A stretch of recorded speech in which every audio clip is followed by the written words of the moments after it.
Let's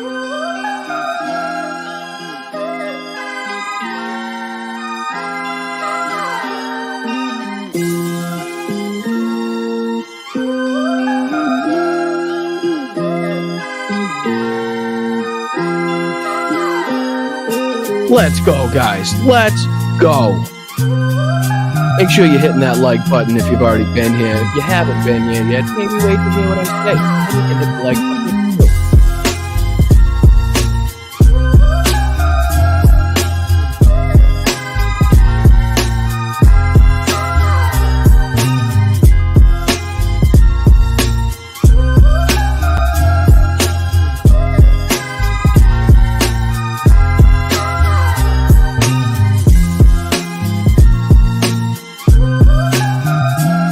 Be a very schlong next couple of weeks with Donald Trump.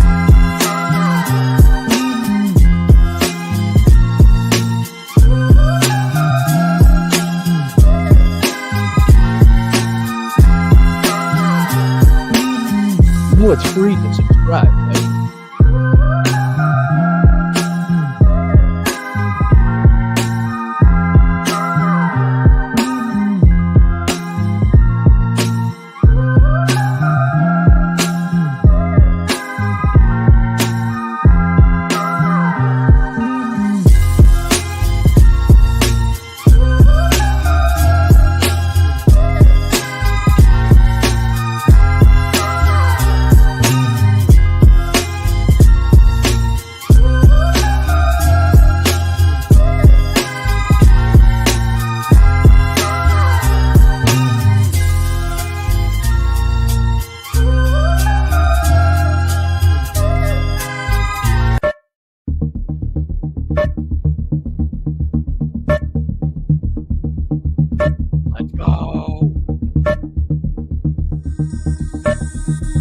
You're watching Blunt Politics with Boston Brian. USA, USA, USA. Let's go, ladies and gentlemen. Welcome back to another episode of Blunt Politics. I'm Boston Brian. This is the political podcast for normal people, by normal people, so we can sift through the bullshit of the mainstream media, the GOP, Donald Trump, and MAGA. It's going to be a schlong one today, so get your schlongs ready. Hopefully... I'm sorry. What is happening? What is going on in Donald Trump's brain? But anyways, buckle the fuck up. Drink them if you got them. Smoke them if you got it. Whatever you do, do it. Because it's going to be a schlong one, like I said. We're going to have to discuss a lot of things today. A lot has been going on. A lot is happening. We're live on Facebook, Instagram, Twitter, Twitch, and fucking what else? What did I miss? YouTube? Anyway, there's a bunch of them that were live. So either like it or whatever you do on that certain platform, just make sure you subscribe or like the stream. It'd be fantastic. If you've already been here and you know what you're going to hear, hit the like. I think somebody brought up the point where you shouldn't be liking right off the bat if you've just started watching, which I kind of agree with. Maybe wait, feel it out. See if you like what you're hearing, see if you like what you're seeing, and then you can hit the like button afterwards. I kind of agree with that. But if you know who I am, I'm Boston Brian. If you like what you're seeing, this is Blunt Politics. Then hit the like button, share it out, make sure people know we're here. The Patriots already played this morning. They suck. So it's not like I'm missing anything. Hopefully you guys got a couple screens going with your favorite team on the other one and me on just, whatever other screen you got. That would be fantastic. But Kamala, we're coming for it. We're coming for it, Donnie. Let's go, buddy. Well, how's everybody doing? Let's check in with the chat. First of all, thank you, mods. Appreciate you guys. Thank you so much for your services. Thank you so much for what you do, keeping this a clean environment for people to watch and, be entertained and laugh and communicate in the chat without fear of being threatened or, anybody perpetrating any violent acts or a threat. You know what I'm talking about. Let's say hi here, Luis, right off the bat. Let's go. Appreciate you, my man. Appreciate you. Let's go, boss. Remember, you can curse. Oh Jesus, Luis. You can't take me fucking anywhere. You really can't. And I even reminded myself as soon as I got on the stream. I reminded myself before the stream. I don't know. It just, you fire me up. You get me into a conversation where I get emotional, which I typically am. That's just me. I apologize. Then there's always a chance. Like I said, I have a face for radio, not so much the attitude and the voice. I can't always control the F-bombs. Luckily, people back in Chicago were quick on the trigger, bleeped it out. So whatever they did, cut it out. So that was good. So we didn't get in trouble. But yeah, I do apologize to Hal if you're watching. My bad, brother. My bad. It just when they talk about the deep state, and then we can point out these certain things that actually seem to be like what is going on if they were talking about a deep state, but it's on their side. It fires me up to no end. It fires me up to no end. Oh, Sheldon again. Let's go, buddy. You guys are fucking fantastic. We haven't even started the show yet, and you're fucking contributing. But that's a perfect way to do it. Either send a super chat, you can send a super sticker, or you can gift memberships, or you can become a member yourself. And the join button just below me, I think it's $1.99 a month. We also have patreon.com/BostonBrian and getdemshirts.myshopify.com, where you can get fantastic shirts like this. Hold on. Fantastic shirts like this. Stop Project 2025. Vote blue. You've seen most of the designs. They're fucking fantastic. Mel is responsible for all of that. So thank you, Mel. But yeah, let me go back. I missed it. Let's see here. Hey, Brian, I have to leave in a few minutes to go to my granddaughter's hockey game. Just wanted to show my support. Well, lots of things going on there. First off, no worries whatsoever. You can always catch up on the show afterwards. Second of all, hockey, fantastic sport to play. I grew up playing hockey my entire life. Third, that your granddaughter is playing hockey is just really music to my ears. To see that young kids, young women, young girls are getting involved in that sport is fantastic. So I wish her well. Make sure she's throwing the body around. Make sure she's, looking for the open lanes, and let me know how she did. That'd be great. Appreciate it. But thank you for the contribution. Have a great day. Let's see here. Alyosha, Spiny, Nina, Kath, Mark, Krema, how are you doing, buddy? Roxy, how are you doing? Thank you for your services. Tanya, thank you for your services. Locata, Jupiter Judy, Christopher Martin. Let's see here. Terpy, what's up, brother? KL Hink, sorry, but your face is not for radio. Yeah, I think I have a face for radio. I think that's where it goes. Sunflower, how are you? Wendy, Grumpy Cat, Mozart, BJ Milbuck, let's go. Christina, Marsha, Susan, Vixen on Blue, how are you? Roadkill Meatball, we got the whole crew here. Let's go. All right, so we're gonna hop into it now. We're going to start with a couple serious things, and we'll get into what happened over the weekend in a little bit. But first of all, what have we been hearing from Donald Trump about the economy, right? And I just want to point out a few things, if I may. Donald Trump says that the economy is shit right now, basically, right? Everything's on fire. Things are crumbling. Nobody can get jobs. Nobody's spending money. The economy's dying, things like that, right? That's what you hear from Donald Trump. That's what he wants you to believe. Now, if I may, I think if I hit this button and then I do this, okay. This is an article from The Economist that I ran across, and it is, let me get rid of this first. I got a lot of things open. So this is titled, The American Economy, the Envy of the World.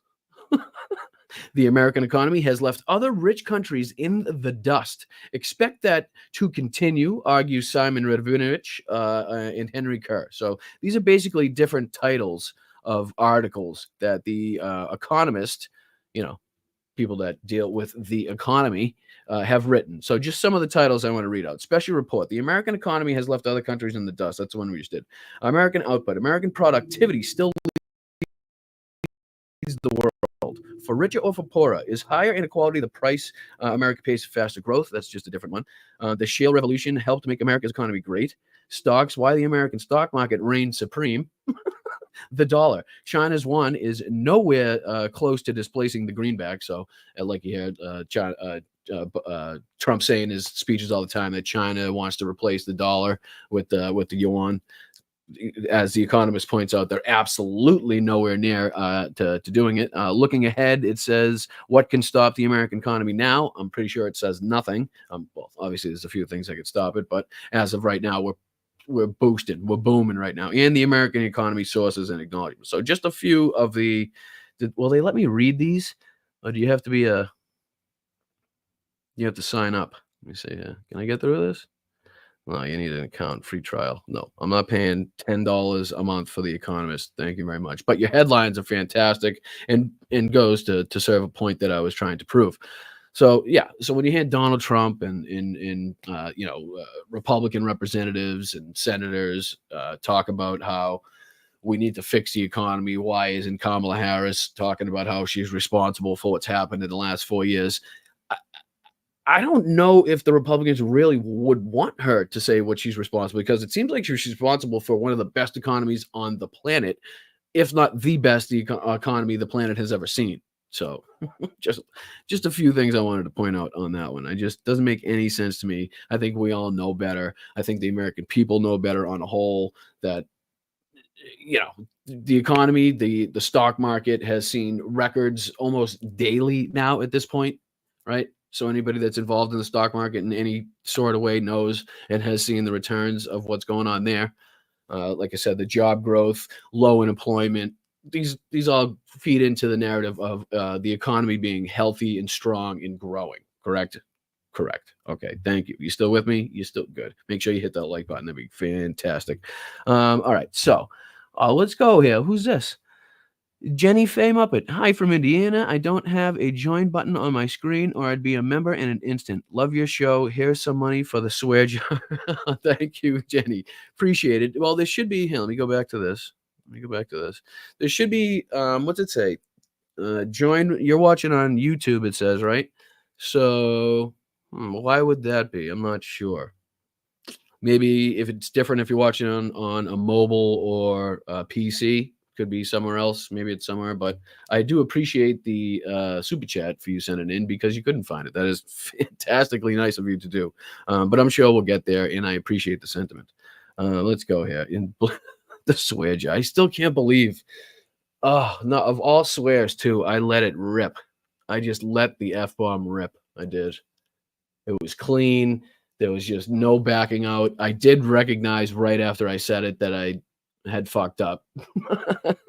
So, God, man, it gets me every time, because it's not right. You should be able to control yourself when you're on but I'm not used to it. Like Hal did thankfully at the end kind of try to cover my ass by saying it took him a while to get into the the role of not swearing, because he does on his normal Monday through Friday. So for him not to be able to hold it back on Saturdays is a feat in itself. And he said it took him a while. So I think that's 3 for me. I think that's 3. I think Texas Paul was in the lead with 3 or 4.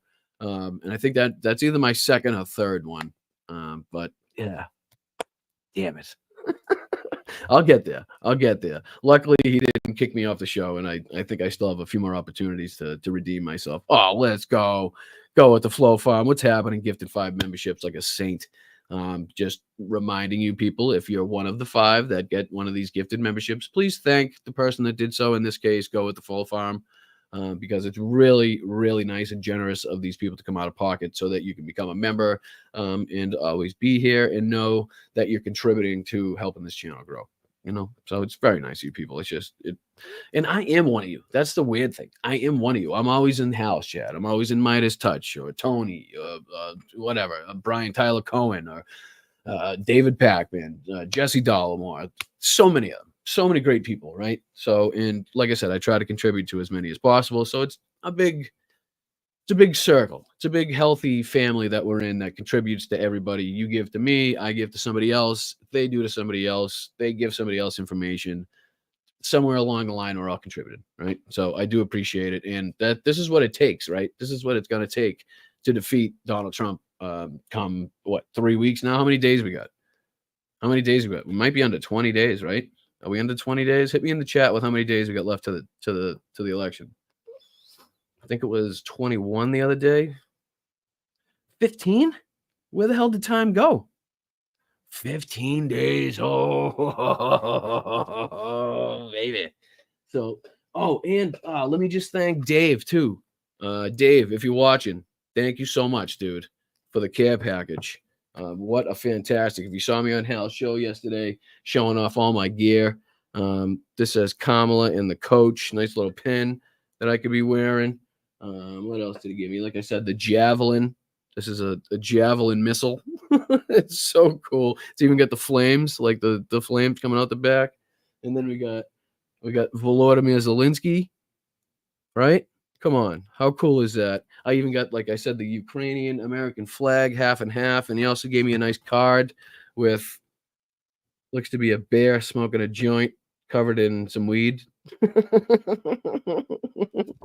So it was very nice. He wrote some very nice things.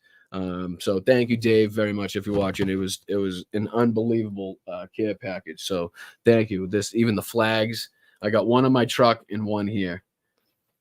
Let me see here. Somebody said something, bro. Brian, I changed my name. LWD Farm. Yeah, I got it. I got you. Listen, I know you guys. I don't fuck around up here. All right. I don't fuck around up here. I know the people that are in my chat, and I know the people that have been here repetitively and consistently. I know the people that come in and out just to watch for a little bit. I know the people that come in just to say hi and contribute, and they go on to do their other things, which is absolutely fine. You do you, boo, right? Do you. All right, so let's get into, I did the envy of the world. I did that one. All right, so this is what I'm going to do. Just to oh, I saw somebody. Hold on before I leave. Jenny Faye, again, as a 49-year-old half Italian girl, swearing is breathing. LOL. You guys have better self-control than I do. Fucking A, right. Well, you're in the right place, Jenny. I appreciate it. You're definitely in the right place. Deborah, thank you so much for the $10 super sticker. What a fantastic contribution to the channel. So this is what we do. So at the end, just as not to take up a ton of the time during the show with the amazing amounts of generous people that contribute, what I do is at the end of the show, I kind of recognize everybody. I'll throw your contribution on the screen, recognize you, read what you said and stuff like that. That way everybody knows that at some point they will be recognized and saluted for their contributions. But until then, this is what I want to do. I want to do a juxtaposition. Okay, so I'm going to show you assholes after. I'm just going to show you a little bit of Kamala Harris, right? So that way we can get a feel for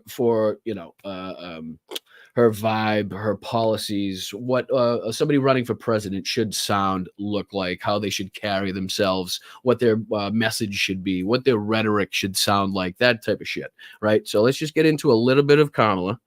Let's see if I can do this now. Present, share screen, like this one, and then this one. And then I'm going to do this. And I'm going to do this button. All righty. All right. So just a little bit. Ooh, a little bit. Oh. Sorry. Of Kamala Harris, right? A few minutes. And then we'll get into what, the alternative is to Kamala Harris and her rhetoric and her message and her policies, right? That way we know we have something to compare what we're watching to, you know what I mean? So it's not just total craziness and we're just like, okay, maybe that's normal, because it's not, right? So just a little bit, bear with me. And we are here because we are committed to protecting reproductive freedom.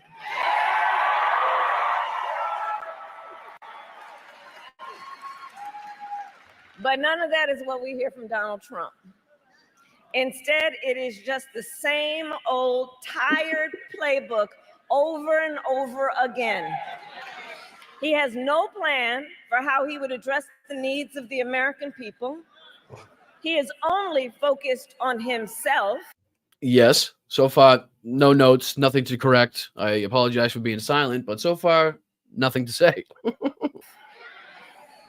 now, he's ducking debates and canceling interviews because of exhaustion. I mean, that's just 100% true. I know there's no way for you to tell, 100% what the point of exhaustion is for Donald Trump, right? But just looking at him, and we'll look at evidence of this coming up. The shit he's saying is fucking outrageous. Okay, he looks terrible. He sounds terrible. He's talking about blowing out his voice when his microphone went out. Microphone was working perfectly fine after that. And he's talking about he had to almost end the speech early because he's yelling to fucking blow out my voice. I gotta, oh boy, blowing out the voice. He's just, this shit, it's just weird shit. Okay. It's just becoming increasingly more deranged and maniacal and psychotic by the day, literally watching it in front of our own eyes. So just remember that.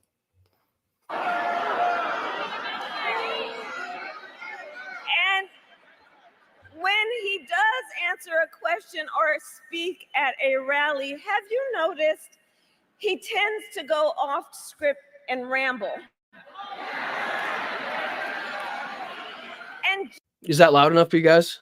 You guys can hear that okay? Just to make sure, thumbs up in the chat if it's loud enough. generally, for the Please. life of him, cannot finish a thought. The thing is, she's not lying. She is not lying, which is exactly why in that debate, Kamala Harris told you, and you probably thought it to be strange at the time, to watch or even attend a Trump rally. Attend one of these ridiculous little interviews he's doing, right? Listen to it all, start to finish. That way you don't miss anything. That way, they don't think you're taking anything out of context. You know what he talked about before that, and you know what he talked about after that. And if you get into a little debate, it's not just that section, It's fucking wild. And he has called it the weave. But I think we here will call it nonsense. That's just what it is, though. It's absolute nonsense. He's a presidential nominee, a candidate to be president of the United States of America, talking in his campaign speeches about dicks, right?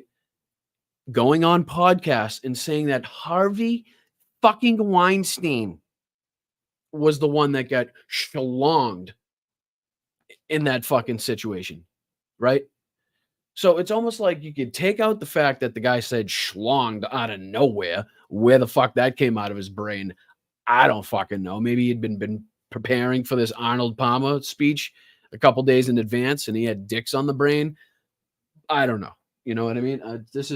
I don't know where he would possibly get why his brain was being so dirty all week. I will just never be able to fucking tell, right? But something tells me that guy had a schlong week.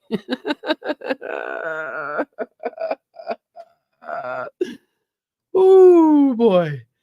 Oh, this is going to be good. Stick around. Stick around. It might go a little bit over, but this is going to be fucking good. So, folks, for these reasons and more, it is time to turn the page. It's time to turn the page. And America is ready. And I love how everybody becomes dumb, right? No, everybody becomes dumb. All the Republicans are stupid now, and they don't know the actual powers of the vice president of the United States of America, as opposed to the powers of the president of the United States of America. And that Kamala Harris doesn't have the ability to just offhand write laws, come up with policy changes. Can she be a part of the discussions? Absolutely. But as to having the power herself or being directly responsible for anything, right, is absurd. She just doesn't have the power to do so. To chart a new way forward. We are ready. We are ready for a new and optimistic. Oh, hold on, Amy. Amy, this is funny. This is you can't see me at all, which is hilarious because you commented so big. But I'm going to show this article. I actually have this article here. Check it out. Ready? Just so you don't think I'm lying. There you go. Arnold Palmer was appalled by crude. So we'll get to that. I promise. We'll get to that. Good call, though. Good foreshadow. That's a good foreshadow by Amy. Appreciate you, Amy. All right, let's go. Oh, nope. That's not what I'm showing. Let's a couple more minutes of this. Where am I? What am I doing? Okay, here we go. That's that. And then I'm going to do this. Generation of leadership. All of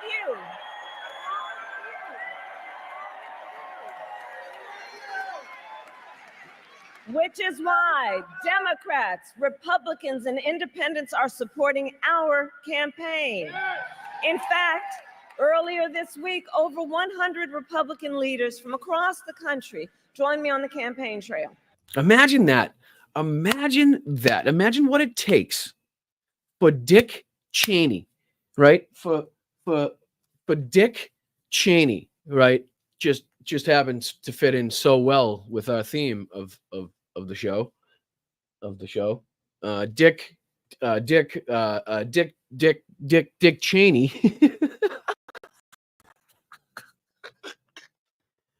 Yeah. So what it would take for Dick Cheney. I can't even. All right. For Dick Cheney, right, to come out to endorse Kamala fucking Harris. Just think of what that would take. Just think of what. Including some who worked in Donald Trump's administration. And I believe, as I travel our country, Americans really want a president who works for all the American people. All the Americans. Schlong Cheney.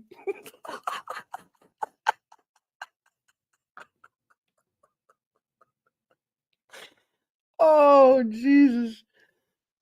Sorry. I am really. American people who understands that the vast majority of us have so much more in common than what separates us. Right? Folks are exhausted with someone trying to have Americans point their fingers at each other. We're exhausted with it. That's why I say it's time to turn the page on that. Yes, absolutely right, Kamala. Let's turn the page. And was sick of being dicked around.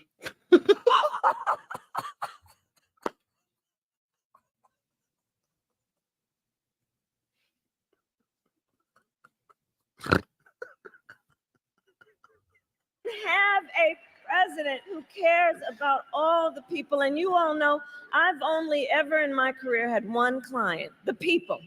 The people. As a young courtroom prosecutor, I stood up for women and children. As Attorney General of California, I fought for students and veterans. As Vice President, I have stood up for workers and seniors. And as president, I will fight for all the American people.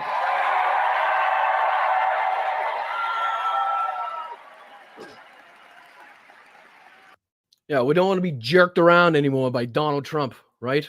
Sick of this guy yanking on our chains. All right, last one. That was the last one. And together, we will build a brighter future for our nation. Together. We will build a brighter future that includes what I call an opportunity economy, so that every American has the opportunity to own a home, to build wealth, to start a business. And to build that opportunity economy, we've got to bring down the cost of living. Because while inflation is down and wages are up, prices are still too high. You know it and I know it. It's funny too, because I was watching a little bit of the RSBN thing today where Trump is in I don't give a fuck. And there was actually a guy dressed head to toe in Trump gear. He was a grocer talking about the reason he wouldn't vote for Kamala Harris is because she's threatening to bring the price of groceries down. No bullshit. No bullshit. If I can, while this is playing, maybe find the clip, but it's wild to hear the guys as a grocer say that he doesn't want the prices of groceries to be brought down for the American people. And the reason he's voting for Donald Trump is because that Kamala Harris says that she wants to bring prices down and that he said will cause layoffs in his industry. Now, I don't know if anybody else around him heard what he was saying, but hasn't that whole fucking crowd been bitching and complaining about grocery prices for months now? Don't they want them to be? Doesn't everybody want the fucking grocery prices to be like? What the fuck what is happening? They don't even know what they're. None of them can be on the same page. And so I have laid out a comprehensive plan to lower the cost that you pay on everything from prescription medication to groceries. And this will be my focus every single day as president of. All right, so we get a little bit. We hear, her talking about what she wants to do for the American people, what for, for senior citizens, for people just coming into this country that want a better life, and they're doing it not the legal hard, the hard way, basically, which is the legal way, which takes fucking forever. So she's talking about making that process a little more easy, shortening that process, so that people don't have to fight for 10 years, that sort of stuff. All right, so we got that. Now we'll go into what should we do here? We'll do this one. We'll start with this one, right? And then, and then we'll get into his. I just want to show you a little bit of this. I want you to focus on how he's speaking, right? How he looks, right? We'll just do a little bit, and then we'll get into the Shillong story. I still can't believe that this is the fucking real life. Right? This is real life. This is reality in 2024 that this man, this fucking ball of orange decrepit soup, right? Looks like a fucking orange from 1943 that's been sitting out in the sun in Florida.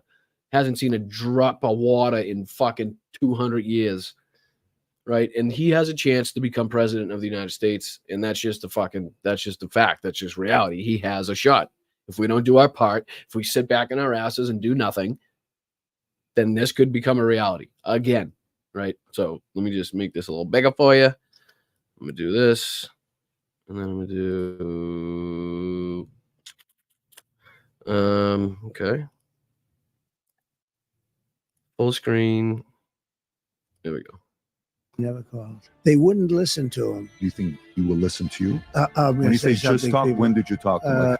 Oh, and this is good too. I don't know if you can see it. Can you see it on here? He actually he's broken it down into little segments. So this first one, obviously the intro. Second one, this is the one I wanted to get into, is Barack Obama on the economy. And then we got Vance Jones on owning the black vote. And then we got what's this one? Killing mainstream media, low life, CNN gets no ratings, corrupt news. Maybe we'll take a minute to look at that one. And this one is China and Mexico tariff on cars, Iran sanctions, who has the power player, and Baron Trump and his emotions to finish out. So let's skip the intro. Actually, let's see how much he hypes Donald Trump up in the intro just for a second. 2 hours ago. Okay. He called me. I didn't call him. And our country has been poisoned, okay? They're all threats to our nation. She would have no idea what we're talking about. Do you think 2024 could be one of those years that we look back and say they lost the African-American vote? The real threat isn't global warming. The real threat is nuclear warming, right? That's not the question I'm asking, if I may. Just let's go on the... That's not the question I'm asking, if I may.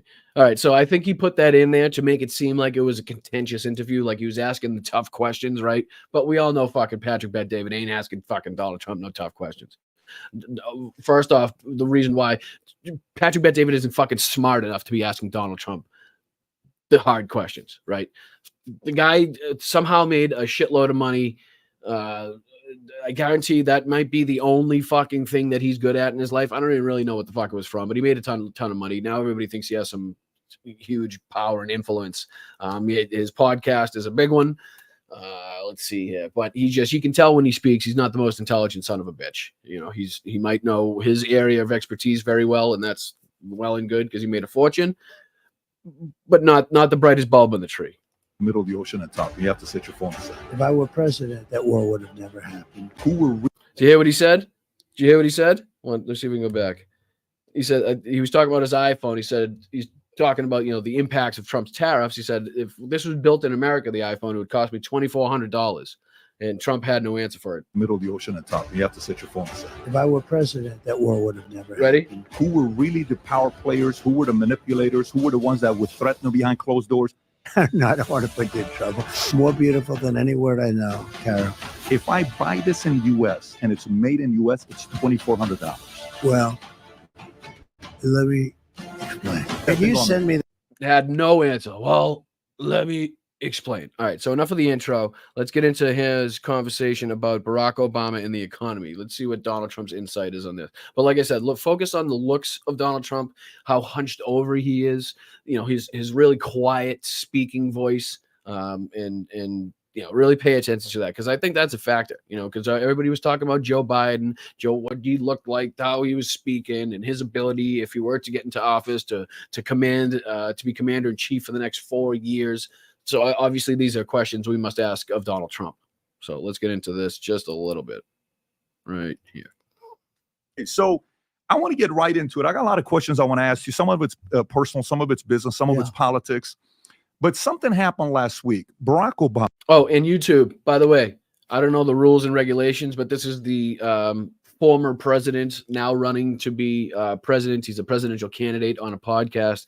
This is absolutely fair use if there was any, right? So fucking Patrick, don't come after me. You put this out on the internet and I'm fucking reacting to it. Okay.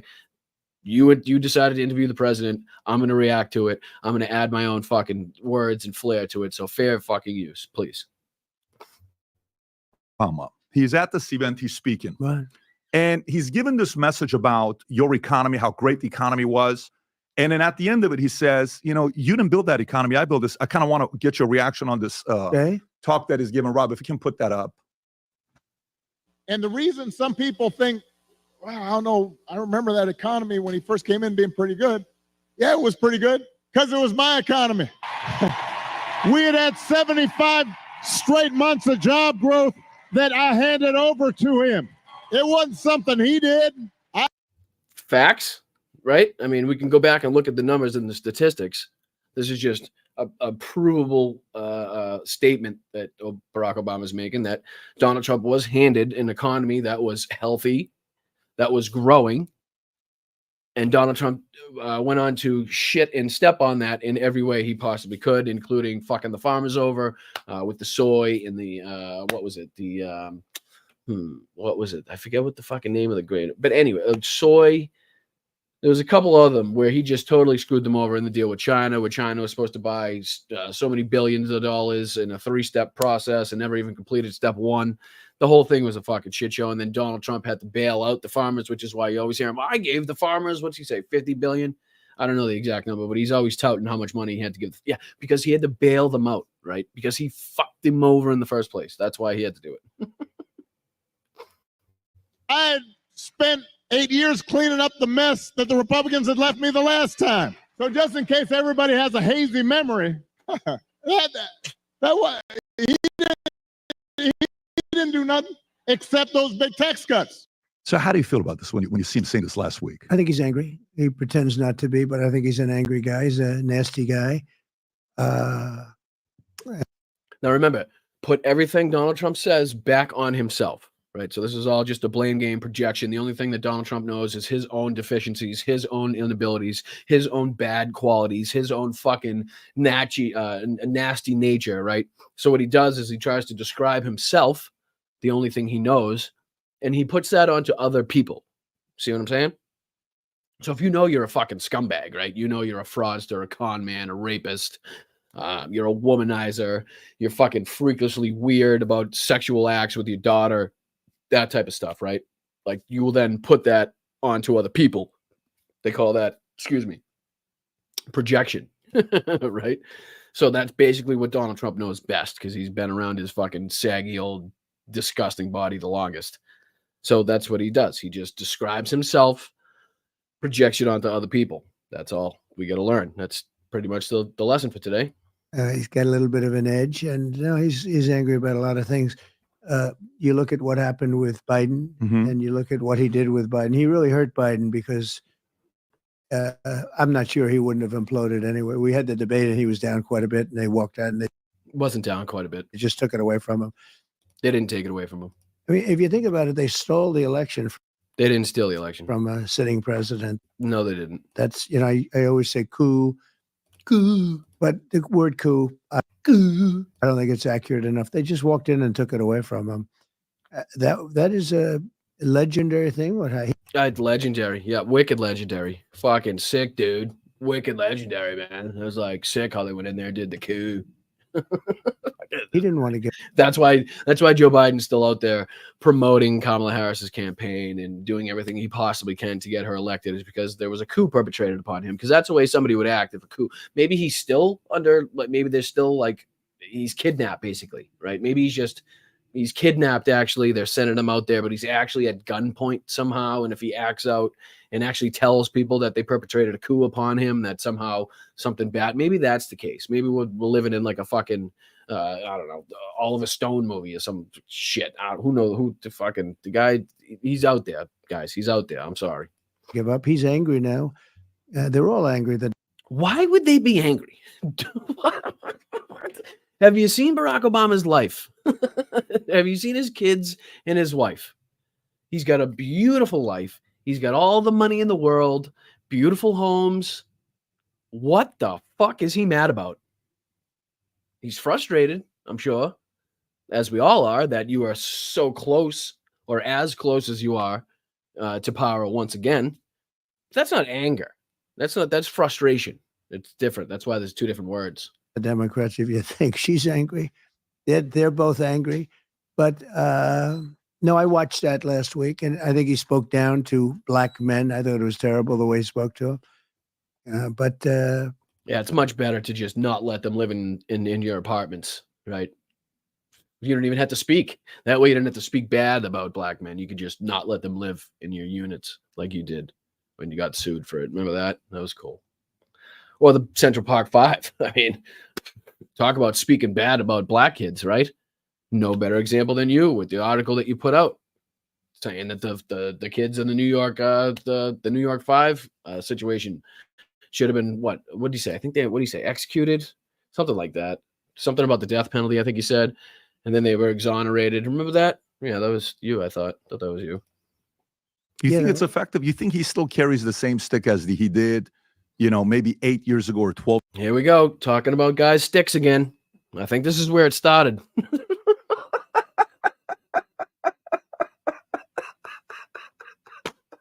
I think here on Blunt Politics with Boston Brian, we just found the root of Donald Trump's schlong problem, right? This may be the first podcast, because he did these before the other ones, that he's talking about Obama's stick, right? Here we go. What does Donald Trump think about Obama's stick? Men, I thought it was terrible the way he spoke to him. You think it's effective? You think he still carries the same stick as he did, maybe 8 years ago or 12 years ago? No, I don't think it is. No, I don't think he does. I think people have gotten smart. And no, I don't believe he does at all. I hadn't seen him. He's changed. I don't think he swings the same stick as he used to, right? He used to come in swinging that stick really big. Well, during the transition, he would just walk around with his stick swinging, man. It was like a Louisville Slugger. Changed a lot. Visually, he's changed. I like to say visually as opposed to from the look standpoint.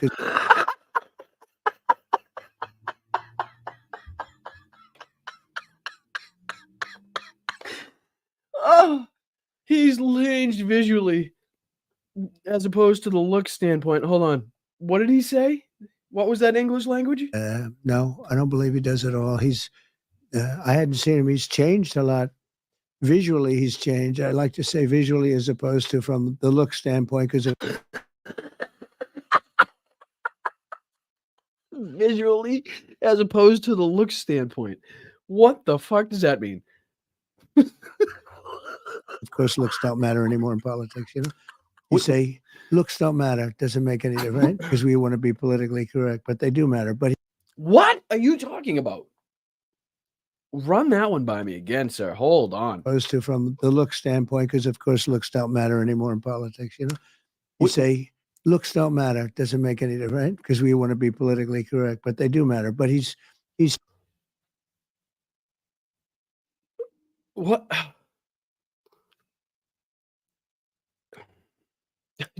I got nothing. I got nothing on that one. Holy shit. That was just a mumbled, jumbled soup of fucking English words that I recognize, but don't quite go together in the place that he put them in.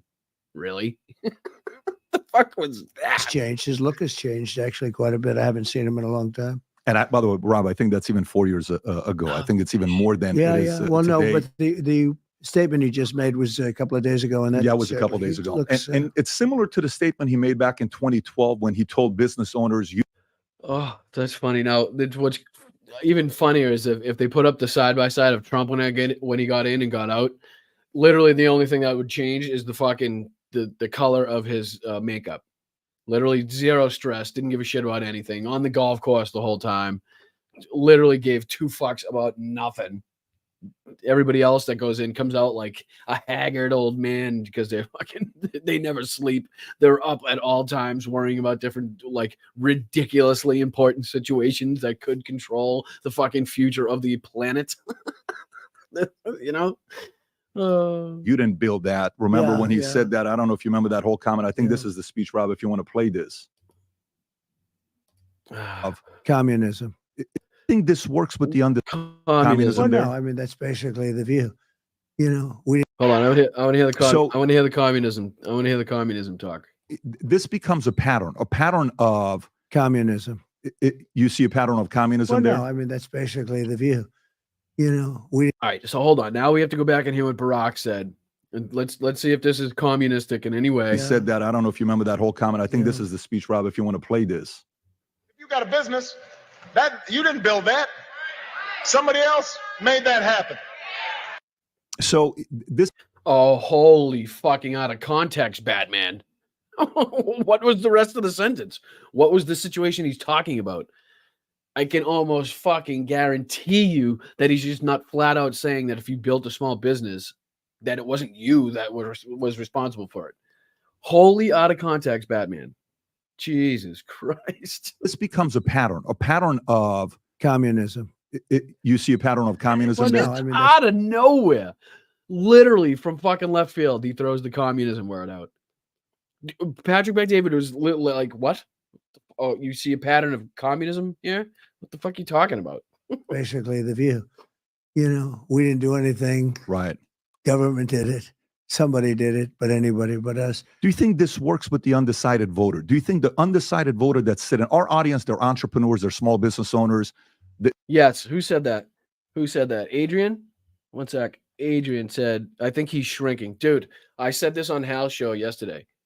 Like, he was on the morning show with, I think it was Brian Kilmeade. Was it Ducey? I forget the other guy's name. And then it was, shit, I'm going to forget her name too. The blonde one. Christ, what's her name? Somebody give me her name, please. Before I forget it. Morning show, Kilmeade. And then it was the blonde one. The pretty one. What the hell is her name? Anyways, he was literally the same size. The interview where everybody thinks he was sitting on the incontinent pad, right? He's the same size. Ainsley Earhart, thank you so much. Appreciate it, I says. Who got it first? Who got it first? Let me see. All right. I'll recognize who got it first. I think it was Patui. Patui, you're the winner. Thank you. Appreciate it. Yeah, he's literally the same size as Ainsley Earhart, and that's why I wanted you to watch in this interview too how he slumped over in his chair. The Dan Bag of Vaginas podcast that he did, he was slumped over in his chair. He was sleeping at the other one. He couldn't keep his eyes open. Which, listen, fucking, you're old, dude. But when you come out there and say you have the most energy of anybody on the planet, that's when it starts becoming fucking ridiculous. Right? Just like everybody messes up words. I'm sitting here talking for 2 or 3 hours. I mess up words. I say things wrong. Sometimes I get the facts wrong. You guys correct me in the chat. That's going to happen. I can't take it away. There's no way I can correct that. I am an imperfect human being, and I will always make mistakes. Right? But I am not up here saying that I have the best words. Right? I'm not up here saying, what's he say here? Let me see. Let's see here. He's got... He's got these ones. I have the best words. But there's no better word than stupid. Right. So I'm not up here saying that I have the best words or that China has total respect for Donald Trump and for Donald Trump's very, very large brain. Imagine somebody coming out and saying that they have in the third person that somebody respects their very large brain. No, I'm not up here saying to respect my brain. I am one of you. I'm not talking down to you. I am talking with you. We are learning together, right? I am just a chatter with a camera. That's all it is. I'm an idiot that made a fucking video on my phone that blew up on TikTok. I got 250,000 fucking followers on TikTok, and now I have a camera on YouTube talking about politics. That's how it happened, right? So I'm just one of you. I will make mistakes, and I will continue to do so, but lovingly and with respect, and with the intent to learn with you guys, and to inform you, and to educate, and to laugh with you, and to pass time, that type of thing. You know what I mean? So make sure you're hitting the like button. Please share this out. We got almost 900 people watching on Facebook. YouTube, Twitter, Twitch, Instagram, the whole 9 yards. So thank you to everybody that are on those platforms. If you're watching, hit the like now if you hadn't, please. Please subscribe to the channel. Any of the Midas Touch people that are new Midas Touch video just dropped last night. So if you could go check that out, that would be fucking fantastic. Just go to the playlist, look for Boston Brian. My new video should be right on the top there. It's just the craziness of Donald Trump over the last week. So please, yeah, go check that out. Hit the like, subscribe. I would absolutely love you and appreciate you if you could do that. That would be fantastic. Their family, they have kids, they want to win, they got dreams, they want to do something. Do you think a message like that from him lands on the business owner, on the undecided voter, on the person that says, you know what, I think he's right, I'm going to go vote for him? Do you think it works? I think you don't have that many undecided voters. Look how small he looks in the chair. I think by now you have very strong. He's like a 2-year-old too. He's like, I mean, something I would do, but I'm not running for president of the United States. I can't sit still either. But usually a side effect of possibly some medication as well. Trump voters. I don't think you have strong Democrat voters, but I don't think correct. You have strong Kamala voters. What's Kamala? Fucking Kamala. That's what it is. That it's a comma, and then you say la. So just Kamala. Kamala, Kamala, Kamala. That's it, buddy. Not that hard. Not that fucking difficult. To vote for. I mean, take a look. Right. She can't do an interview. She hasn't. Has she been in here to do an interview? No, not. Oh, she hasn't done the PBD podcast? Oh, shit. Oh, my God. Call the presses. Fucking alert the news agencies. She hasn't done PBD? How she can't be elected president? She hasn't done the Patrick Bet-David podcast. Oh, shit. Yeah. I don't think you'll see her. You know, she's claiming she's going to go on Rogan. Well, that'll be interesting. So am I. I heard. Yeah, when is that? When is that? Because we got 15 days until you're going to do it after the election, you fuckbag? I don't think Rogan wants him on there. I think Rogan knows the fucking implications, especially this close to the election. But who knows? Maybe Rogan gets just too fucking high one day and decides to do it. But they've been talking back and forth about doing it, and it hasn't happened yet. So I don't know what the fuck they're waiting for.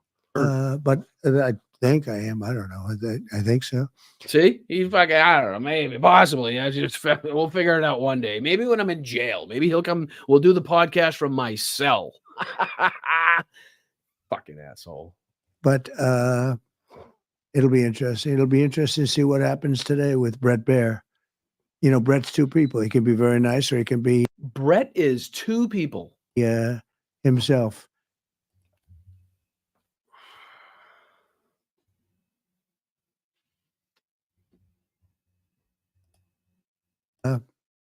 It'll be interesting. It'll be interesting to see what happens today with Brett Baier.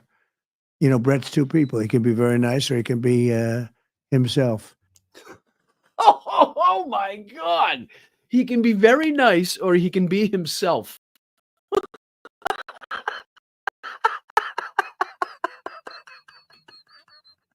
Which is, I'm assuming, is not nice, considering you made the distinction of calling the other side nice. Just now, like, how does he expect to get fair interviews when he talks about people like this? He was tough on you. If he's tough on her the way he was tough on you, he was very tough on. He's just mad that his interview. Remember the interview back in the day? What was it? It was probably a year ago at this point. I'm not sure. I actually did a Midas Touch video on it, and it has like fucking 3 million views or something, over 3 million views, I think, which is awesome. Pretty cool. But yeah, the intro to that video is just Brett Baier literally laying out how many people in Donald Trump's orbit and cabinet and worked in his administration and on his campaign will no longer support him, or just say outright that he's a fucking lunatic, right? It's amazing. It's remarkable, because when Donald Trump says he knows the best people, Brett had it laid out, and he did a really good job in the interview. And I guess Donald Trump is somewhat right about this Brett Baier having two sides. I mean, I think he was the same person interviewing Kamala Harris, but he just asked ridiculous questions and had a fucking agenda that he wanted to push through. So I think that was the only difference. He was always nasty to me, and right. I don't think he'll be tough on her. I don't think he'll be. Fox. He sounds like he's falling asleep. No? Am I the only one getting that? He sounds like he's fucking half asleep. He really does. It's a very disappointing thing. During the day, Fox is just terrible, terrible. And but I want to show something with this. When you look at this whole Barack Obama thing. All right, enough with the Barack Obama. Let's see if we'll skip ahead to. Let's skip ahead to what's one. Let's do the mainstream media. Let's see what he has. Let's see what the fascist has to say about getting rid of the media in this country. Goes maybe to the next point. So yesterday, a new Gallup poll came out. Okay, if you look at this Gallup poll, this is literally from yesterday. Americans trust in mass media from 72 to 2024. It officially hit the lowest in the history. We're talking ever. Not one of the lowest. This is the lowest ever in the history of America. Americans don't trust mass media anymore. And even recently, I don't know if Yeah, because Donald Trump and his propaganda has worked on his side, right? And then our side is pissed off at the mainstream media for not calling out the bullshit of Donald Trump and the Republicans correctly, right? So therefore, that's when you get so many people being unhappy with the way that the mainstream media has conducted themselves and is conducting themselves. So it's not really a shock, right? Because it just, they suck at trying to call out what should be called out. They just, everything has to be somewhat equal. They always have to have somebody from both sides to rebut things, or is it refute, or is it rebuttal? I think it's a rebuttal. They want people on to have a rebuttal. I think it is. I think it's this. Stupid people. When I wanted to refute it, they said, "Sir, don't dignify it with a rebuttal. Refutal or a rebuttal? What the hell word would that be? Rebuttal? What they'll say, he didn't know, rebuttal or refutal, but they don't know either." What a moron. If you saw the numbers that came out 2 weeks ago, I'm sure you follow. You may not like me saying this to you, but I think I kind of want to see your reaction to this. I know. Ooh, here comes the tough question. All right, everybody. Buckle up. Buckle up. This is going to be the tough one. Patrick Bet-David on his podcast with the hard facts and interview comes at Donald Trump with his hardest question yet. Here we go. A lot of people will say, well, he has, XYZ amount of felonies charged, 91, 50. I'm sorry, but that's just fucking funny. That's just fucking funny that he has to say that to a candidate. Look at Trump too. Watch Trump try not to react. 53 were dismissed, 32 is this, and 12 are the ones that are remaining. I think the only one that Letitia James, Jack Smith, and maybe even Fannie, if they wanted to, claim that you did commit a crime, is you. No, he did. Now they got to prove it in the court of law, right? They have to go through the process of proving it in the court of law and then adjudicating the process and seeing what the penalty will be. I think that's how the court system works. You kind of did kill mainstream media, if you think about it. I did. And that could be a crime for those guys. I'm very proud of it. And I want to show you. I'm very proud of it too. Something a fascist would say, right? Taking out the mainstream media, which he didn't alone. Let's just face it. Trust in the mainstream media was on the slide well before Donald Trump. He just exacerbated the problem. But to be proud of the fact that you have literally destroyed in some way the way that the nation gets its information, right? So that you can, what does Donald Trump always say? Does he say impose? No, he says some stupid word when he was talking about Nancy Pelosi and Nikki Haley. Anyway, he tries to, now he's going to throw in his propaganda. He wants to take away the media and just have RSBN, OAN, Newsmax, and all that fucking bullshit be the source of media for everybody. That's going to be the source of our news for you if Donald Trump gets in. This clip, because this is the first time ever the phrase fake news was ever used. And from this moment on is when the decline started. Rob, if you can go on and play this clip. If this is going to be Donald Trump, you can fucking literally get schlonged. If you think Donald Trump is the first person in history to say fake news, you just, I don't know, you're drinking from a different fucking milkshake than I am. I don't know what else to say. Since you're attacking us, can you give us a question? Right, yeah, here we go. Yep. In what year was this? In 2015. You're right. In 2015 was the first time anybody ever said fake news. What a fucking ridiculous, just nonsense. No, Mr. President-elect. Go ahead. Mr. President-elect, since you are attacking our news organization, can you give us a chance? Your organization you are attacking our Oh, this is when he began his tirade. Okay, right. So this is when Donald Trump began his tirade against the news. You know what? There was this other guy. What the fuck was his name? He had a mustache. He was a corporal.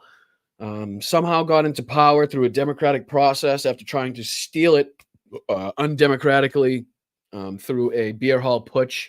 A lot of people died on that day. Somehow he made it, was jailed, served a little bit of time, came out, started campaigning almost like this guy is, where he was flying around to different areas and different cities and different parts of Germany, campaigning to try to win. Well, ended up winning, got some seats in the Reichstag, and then proceeded to encompass all powers. Right, took the powers of the military slowly. When the Reichstag burned, he put laws in place to basically martial law, where he could take out any communists or anybody that he sees as to be a dissident of the country.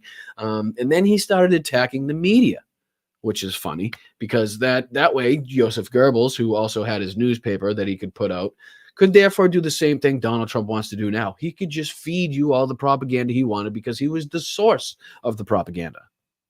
It's almost like he's going step by step, the playbook.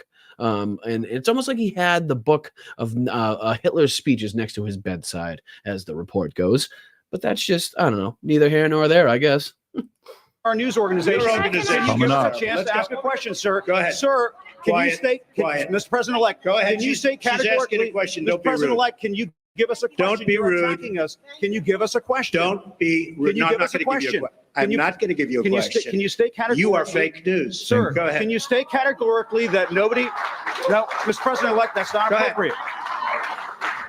So if you can, But pause it isn't there. that disgusting? Think of it, and that would never happen to a Democrat. But isn't that disgusting? He's a That all over again. The guy, and as you know, but and he has his own show. He gets no ratings at all. Nobody on CNN gets ratings.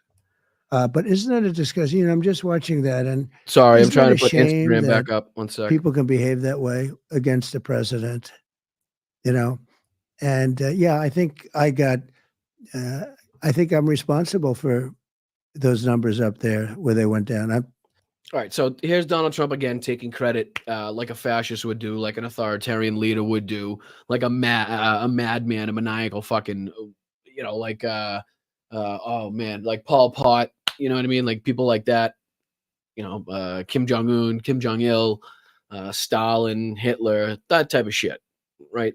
This is the type of rhetoric we see from them, and I know you're gonna people in the chat. There's probably trolls in the chat right now. Oh, that's so hyperbolic. You're comparing Trump to Hitler. It's literally play by fucking play, right?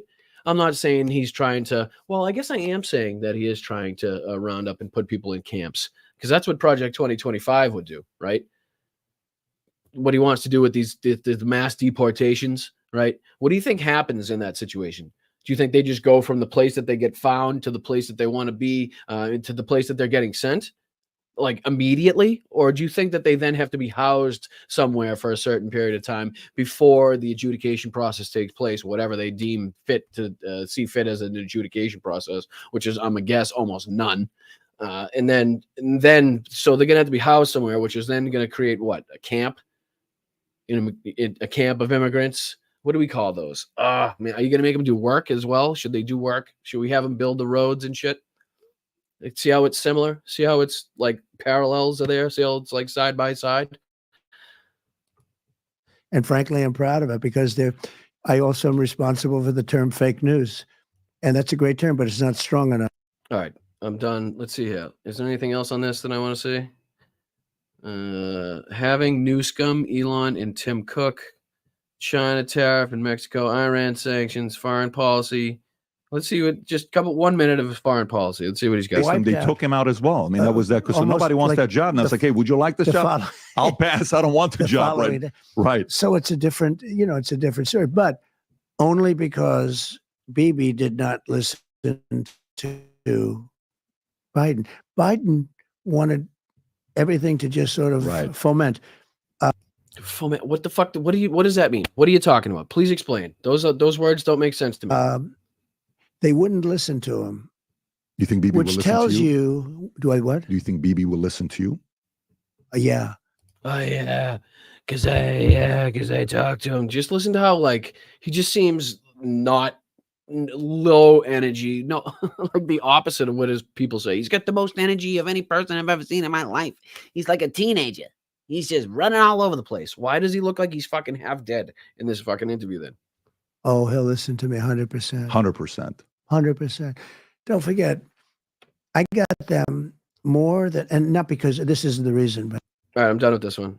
I'm done with this one. This one sucks. Well, it doesn't suck, but that's all I wanted to show from you. We're gonna go to. Let me go back to this for a second. Hi, chat. Hi, guys. How are you? Still sticking with me? I appreciate it. I'm Brian. That's me. I'm Brian. I'm from Boston. That's why I call myself Boston Brian, but I feel it's pretentious to call myself Boston Brian, so I might just say Brian from now on. I hate that. Anyway, hit the like button, smash it if you could, as hard as you can. I don't think that matters. I think you can even tap it lightly, and it would have the same effect. So you don't really have to. Don't break your phone or anything like that. That'd be bad. Don't do that. But you can also subscribe, which is free. Please do that. That's just free. There's a bell somewhere that you can hit that will alert you anytime I either put out a video or I go live. Like I said, you can check us out on Facebook now. Please do that. Follow me at Blunt Politics on Facebook. Like I said, you're on YouTube. If you're watching here, you can do it on Twitch. You could do it on Twitter. You could do it on Instagram, wherever you may be. I'm going to be there. Please like, share, subscribe. If you want some merch, it's Dem Shirts, GETDEM shirts.com, getdemshirts.com/my Shopify. Fantastic gear. Not just political either. If you're a single mom, if you have somebody in your family that's dealing with mental health problems, right? If you're a supporter of Ukraine, then please check out the merch site. That would be fantastic. And also patreon.com/Boston Brian. 3 amazing tiers that comes with perks. We also do a Zoom, which is, let's see here. What's today? Is the Zoom tonight? Tonight, I think the Zoom's tonight. Let me see here. I'm going to go to this. Let's see here. I'm going to put this up on the screen. 22nd. All right. No, 22nd. So in 2 days, we're doing our VIP Zoom, right? So all you have to do is sign up for any level of the Patreon, and then you'll get into the Zooms, and we just hang out and chill and talk about anything other than politics, right? Just the chance to get away from it all. Talk about your life, talk about your family, talk about your cats, your dogs, whatever you want to talk about. And that kind of gives us that cool one-to-one interaction that you really don't get while you're in the chat. So yeah, check me out. It would be great. It's fantastic. Now we're going to check out Daddy Schlonglegs.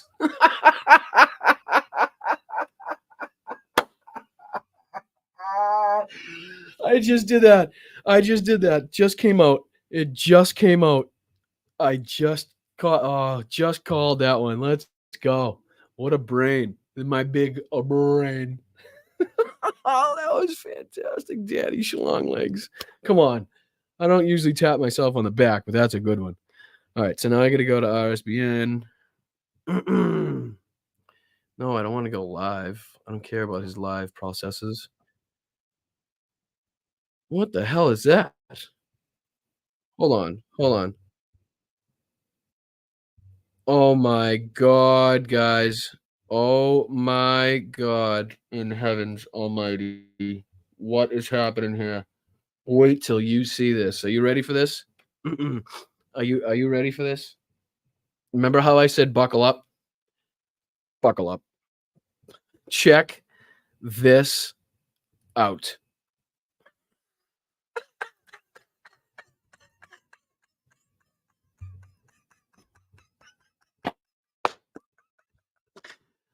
Are you fucking kidding me?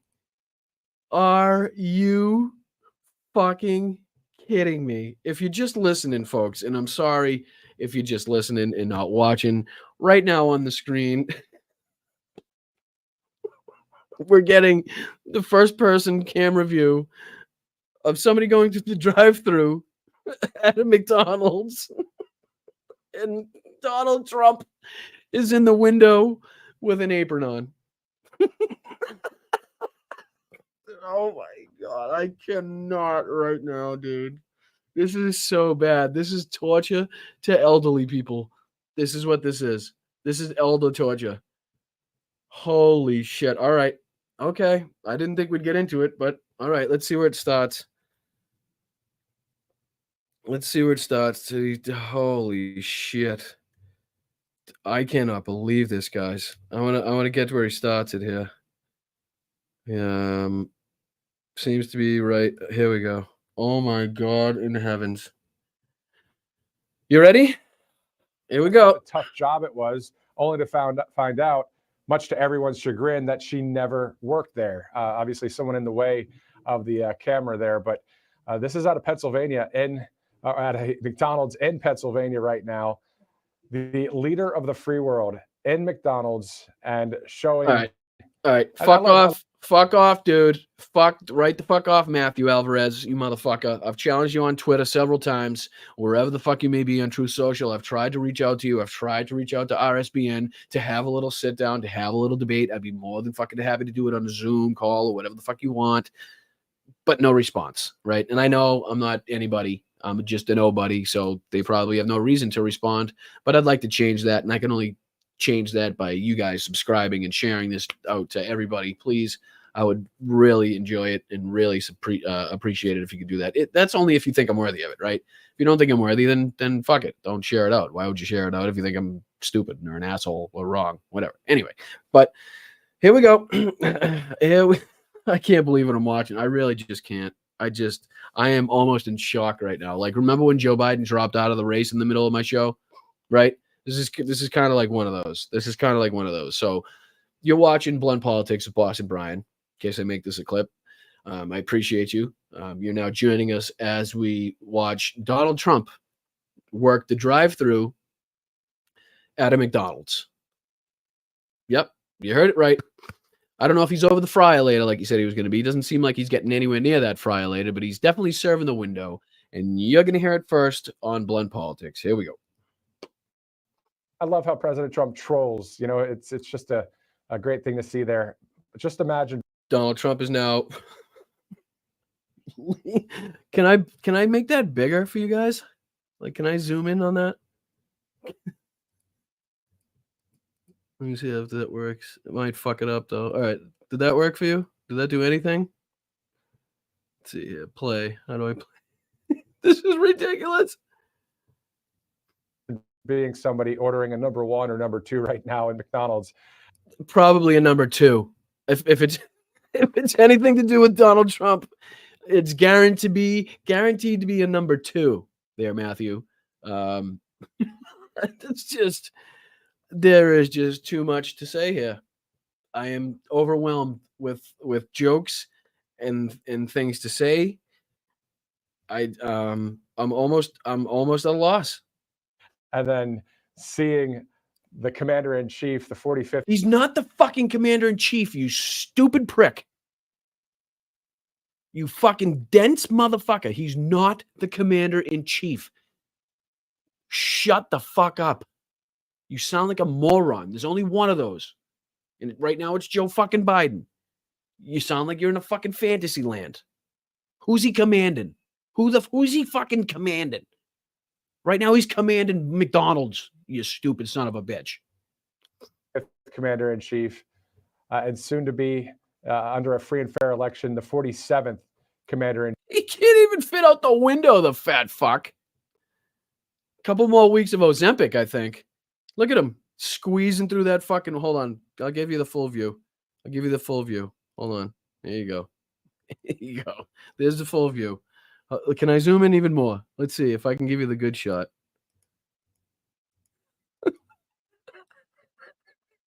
Does that make it better or worse? I don't even know what you're looking at. I think that's just for me. It probably doesn't even change it for you. All right. So that's good for me. Let me see if I can go back to here. All right. This is. Oh, nope. Too much. There we are. All right. There we go. Look at him. What are we doing here, folks? What the fuck he's doing? All right. This is all because in some fantasy world that he's living in, he thinks that Kamala Harris lied about working at a McDonald's while she was a fucking teenager or something. That's why he's there. This is what this is all about.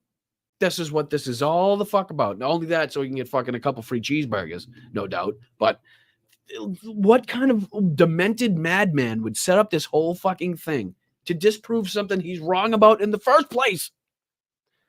Holy shnikes. All right, let me go back. I'll make it. I don't want you to fuck up the process. Let me go back. I'll unzoom it. I think we were right there, and then we'll hit play for you. Oh my God, I am in shock. Shaking hands with people there, people smiling, having a great time. My, oh my, how awesome would that be? I would probably order 5 different value meals just to stay there and talk. Would you, Matthew? Would you? Would you get another 2 and a 3 and a 4 and a 5 just so I could stay at the window longer to talk to my leader and Commander in cheeseburgers? Hi, Commander Cheeseburgers. Hi. Can I have my 3, 4, 5, 6, 7, and 8, please? Thank you, Cheeseburger Commander. Fucking idiot. Talk with him a little bit, right? Wouldn't you? He also said on Truth Social pretty recently, we have checked with McDonald's and they say definitively that there is no record of lying Kamala Harris ever having. Oh, did they say that? Is that what they said? Is that the direct quote from McDonald's? Is it, Matthew? Worked there. Did you get that straight from the top? In other words, she never worked there and has lied about this quote unquote job for years. Additionally, Kamala Harris and Joe. Why would anybody make that up? Why would anybody make that up? For what reason? What does that help? What does it do? Just so you could say you worked at a McDonald's? That's the whole thing? Is that like some fucking huge contribute? I don't understand. I'm so confused by this whole thing. Biden are killing franchises, want to end all franchises, which will destroy values and jobs. Also, remember. And somehow McDonald's did a fucking a backlog search of every employee that's ever worked in any McDonald's ever. Does anybody believe that? Does any fucking buddy believe that, right? Good gracious. This, according to President Trump, for me, no tax on tips. Look at him. And also, of course, no tax on overtime. Let's see if we can get some Look audio. How stupid he is. Look at how fucking stupid he is. Does he speak? I want to hear him speak. In there live in Pennsylvania right now, and I could stay right here. Thanks, Matthew. Please shut the fuck up. Play the audio.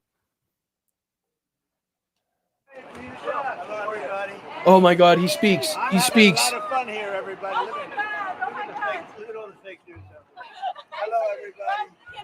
You can fake this, right? You know, this is. Do you hear that? The first fucking words out of his mouth. Look at all the fake news everywhere. It's crazy. I'm having a lot of fun here, everybody. Look at all the fake news. Look at all the fake news everywhere. Hello, everybody. You can fake this, right? You know, this is compliments of Trump, okay? Yes, thank you. Mr. President, please don't let the United States become Brazil, my native Brazil. She said, please don't let the United States become my native Brazil. We'll keep it good. Please. We're going to make it better than ever, okay? Thank you. Thank you. It's a pleasure. Oh, you know what? It's weird, too. It's almost like they set up the people going through the drive-thru as well. What are the chances that it's somebody from Brazil that loves Trump, that wants the United States not to become Brazil? What are the chances, do you think, of that? Right? Just so happens that lady was there. She just so happened to pop up at the right moment where she was going through the drive-thru to say what she had to say in front of the cameras at the right moment. Gee, it's almost like that was fucking planned. It's almost like that was set up in some way. It's almost like all the cars that go through are going to be set up some way. I'm sure the next one's no different. Thank you so much. Thank you over there. Please, I'm begging you guys to share this out. Please let everybody see the fucking Republican nominee for president serving people at a fucking McDonald's to prove a point that doesn't matter in the fucking first place. Please, I'm begging you. Let people see this. This is ridiculous. Ridiculous. Thank you. You too, Mr. President. Thank you. Make America great. Yeah, not planned at all.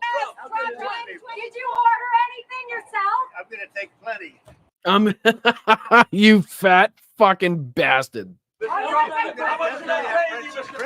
He's eating off the top. They're going to lose more money. This McDonald's is going to be the only McDonald's in the fucking world that loses more money than they made today because of this fat fucking loser.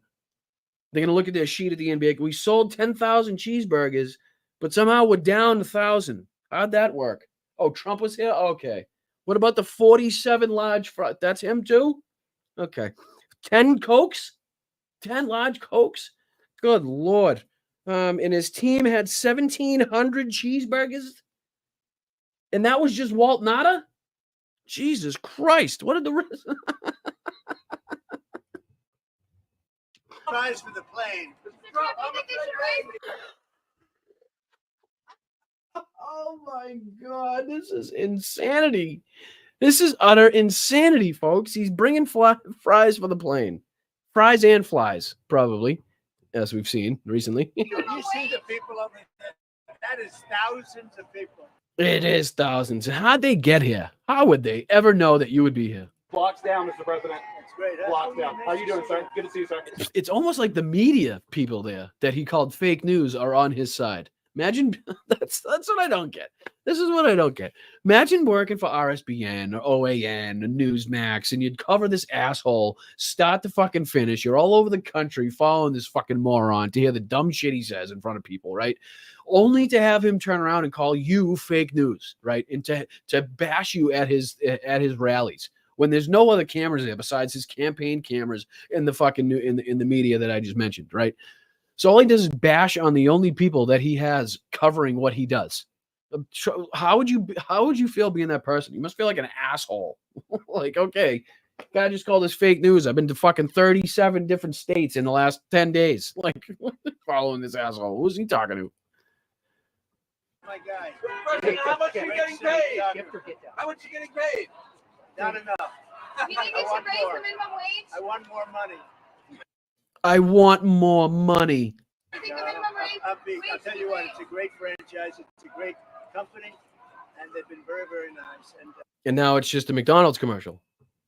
And you know, if you look at really what's happening, look at the crowd over there. Look how happy everybody is.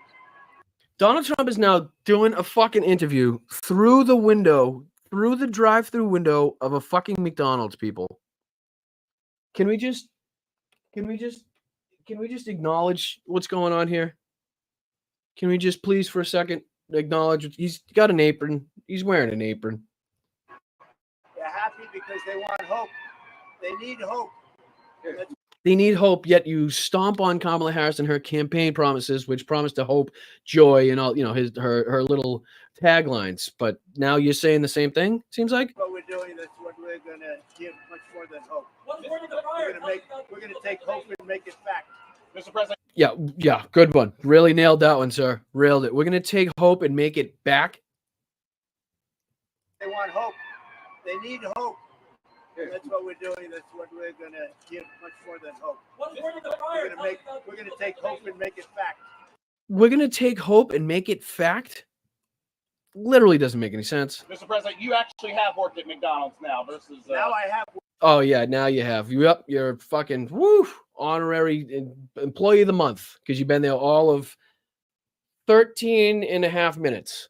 Right. So now you can say you work there, basically, because you're talking through the window. I've now worked for 15 minutes more than Kamala. Are you going to put this on your... I was 2 minutes off. All right, chat, just for a second. Are you with me? Chat, bring it in. Is this ridiculous? Am I the only one? Is this ridiculous? Is this just the most nonsensical, like, circus event of a campaign that you've ever seen in your life? Please tell me I'm not the only one. Is everybody with me? Anybody? Chat. I know you guys are a little behind, but all right. So everybody's with. Okay, Loketa says yes. Turpy says absolutely. Jessica, absolutely. Stephanie, stupid as hell. Let's see here. Skull Saw says Trump is desperate. Bob says it is ridiculous. Donald McDonald, the new clown, says Barbara. That's a good one, Bob. I like that one. Denise is with me. All right. Ludacris says Blue Tomato. You talk about childish Sarah Nelson. Nanette says such an accomplishment for a 78-year-old loser. Orange Turd. Okay. So we're all on the same. I just wanted to make sure because, you know, it's not unlike politicians sometimes running to do stupid little gimmicky things like this. We've seen JD Vance go to the donut store, and Tim Walz has been places. So it's not like a total, but the fact that he's only doing this, he's not doing this to promote his campaign or to, you know what I mean? He's doing this literally just because Kamala Harris said she worked there in the past. And he thinks she lied, right? And I don't give a fuck either way, to tell you the truth. Why somebody would lie about working at McDonald's, I don't know. If she did, don't give a fuck. We got two choices in this election. Ain't gonna be Donald. I can tell you that fucking much, all right? Ain't gonna be Donald. McDonald's fucking employee of the month or not. I'm voting Kamala. So please. All right, let's I don't know. I don't know if we can get away from this. I really don't. I don't know if I can get away from this guy talking through a fucking McDonald's drive-through window. I want to get to his fucking Arnold Palmer thing, but I don't know. What do you guys think? Can I put a poll? How do I put a poll in the chat? Is that something I can do? Mods, how do I do that? Do any mods know how to do that? If we could put a poll in the chat, please ask him, would we rather stick with this, which who knows, it might not even be that long, or should we go to his Arnold Palmer situation? I don't know if you can do that, but let's see. I think I should be able to do that, right? You would think, and I probably can. I just don't know how. Josh, Trump's McDonald's commercial decades ago is how it started. This is how it's going. Did he do a commercial? Is he in one in a long time? I wouldn't doubt it. I wouldn't doubt it. His fucking, he probably had the golden hair. It looks like a bun anyway. It looks like a McDonald's cheeseburger bun. So everybody's saying Arnold Palmer. You want to do Arnold? All right, we'll go Arnold. We'll go Arnold. That means I got to find. All right, we'll do it on this one. Fuck it. We'll do it live. We'll do it live. Fuck it. Sorry. My name is probably thinking fried, which I am. All right, so we'll go to RSBN. We'll go to videos. Ooh. This is what I was going to talk about. RSBN, I've noticed, has been cutting their live recordings, right? Used to be they just put all of the shit on there. It would be fucking 4-6 hours long. Sometimes I'd watch every single minute of it, right? And then put it all up there. And then afterwards they'd splice, or they'd cut Donald Trump's portion and make that a separate video. I've noticed lately that they've been cutting their live videos. So if I go to live, right, the videos, let's see how long they are. This one, okay, they didn't cut this one. See how this one is 7 hours and what's it say? 7 hours and 26 minutes or something like that. So look at this one. This is only an hour and 25 minutes, 28 minutes, 10 minutes, hour and 12 minutes. So that's literally just Trump's speaking. 49, an hour and 36, 113, 121. They used to all be like 7 hours, 7 hours, 4 hours, something like that. So they're not showing all of it anymore, which is strange. All right. So it was the Latrobe rally. And then we'll cut into, does anybody in the chat know the time stamp on it?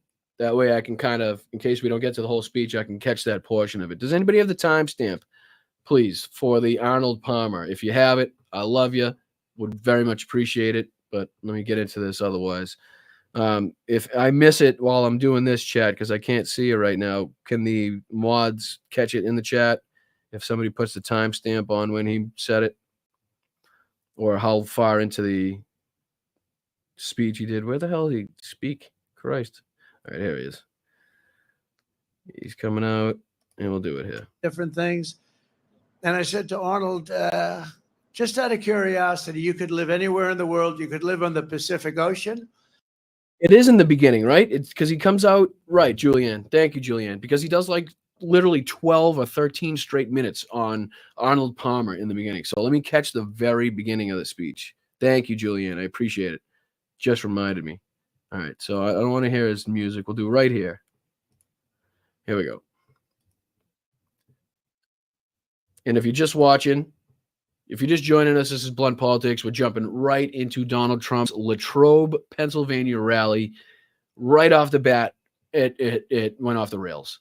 This train derailed immediately in this speech. So here we go. And a very special hello to Latrobe. Oh, I love Latrobe. You know why? The home of Arnold Palmer. This is the home of my friend Arnold Palmer. Okay. All right. So you're in the home of the great Arnold Palmer, right?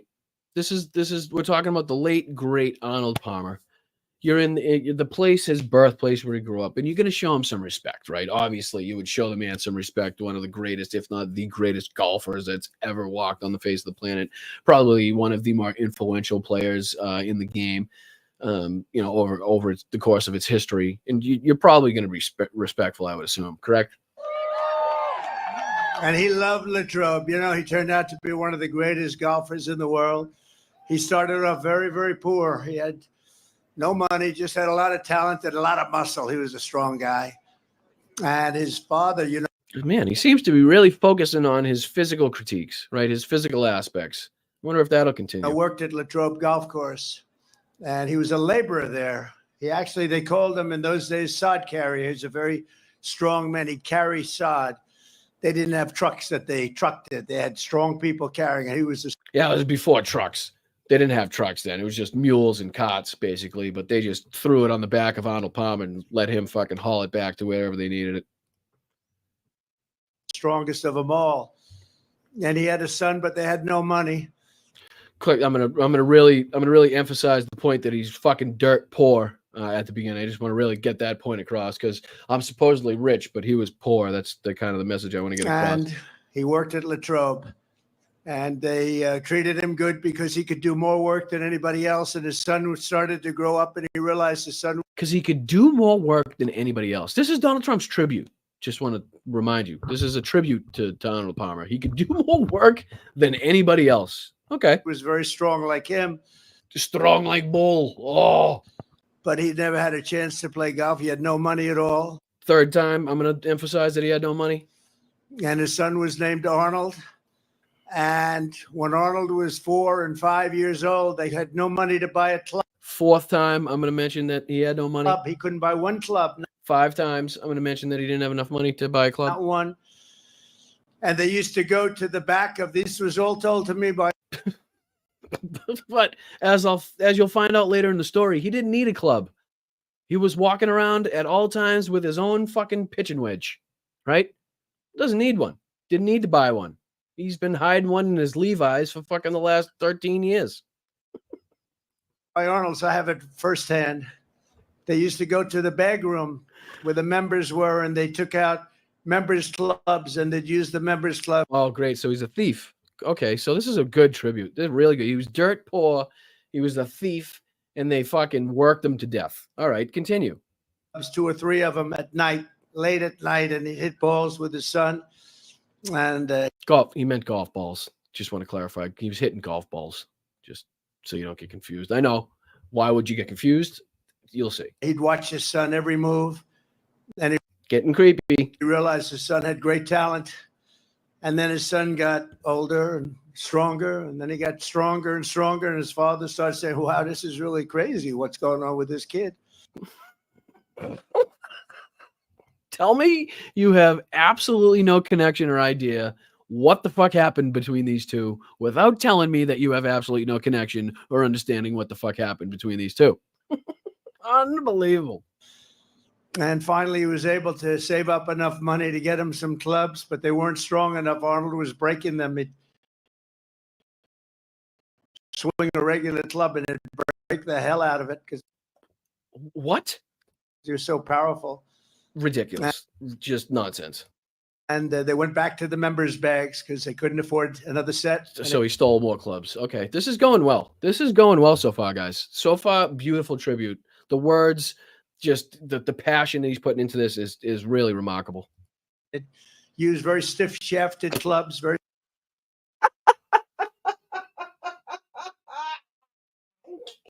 I just can't. Can't keep it together. I just can't. Very stiff, just very stiff shaft on that club.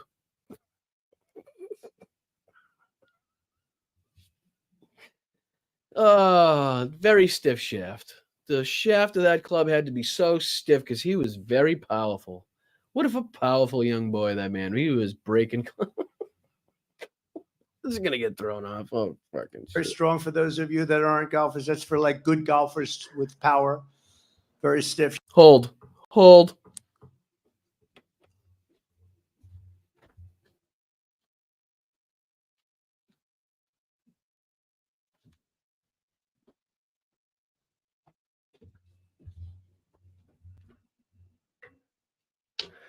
All right. We're good. We're good. Keep talking. Talk to me dirty. Talk to me dirty, Donnie. Talk dirty to me, Donnie. Shafted, and he'd get better and better. And then he went to high school and he won all sorts of championships, one after another. He'd beat the rich kids, he'd kill them. He'd beat them so badly. He loved beating them, even though he was a nice guy, but he was tough. He was a tough cookie, Arnold. I got to know him really well. Is this not strange? I mean, is everything this guy does fucking weird? Everything. Every move he makes is just fucking weird. Every sentence, every fucking lip movement, every bowel movement is fucking strange. I'm sorry. And it beat him over and over again. And then he got a set of clubs and he got even better, and he won every champion. So just so you know, this is Arnold Palmer's 14th set of clubs. He stole the first 17 from the from the members because he was dirt poor, and somehow he was breaking clubs. I don't know how he would break, but he needed a really stiff shaft is what he needed. That was the secret to it all, was just the stiffest shaft he could find. That's what worked. So Donald Trump just really honing in on Arnold Palmer's stiff shafts. And he got into Wake Forest. You know that, right? Wake Forest. And he was immediately, as a freshman, the captain of the team. And there was a man named Mark McCormick. And Mark McCormick founded IMG. That's a very big, one of the biggest entertainment companies in the world today. And he wanted to be a professional golfer. He didn't go to Wake Forest. He went to another college. All right, so now we've already derailed. We're already fucking doing the weave here. We're already weaving from Arnold Palmer to Arnold Palmer's friend who started IMG, which is a big company that somehow the guy owned and wanted to become a pro golfer, but didn't go to Wake Forest. But somehow now the weave is going to come back to Arnold Palmer. Another school. And I won't say which because honestly, I didn't want to look it up. It wasn't worth it.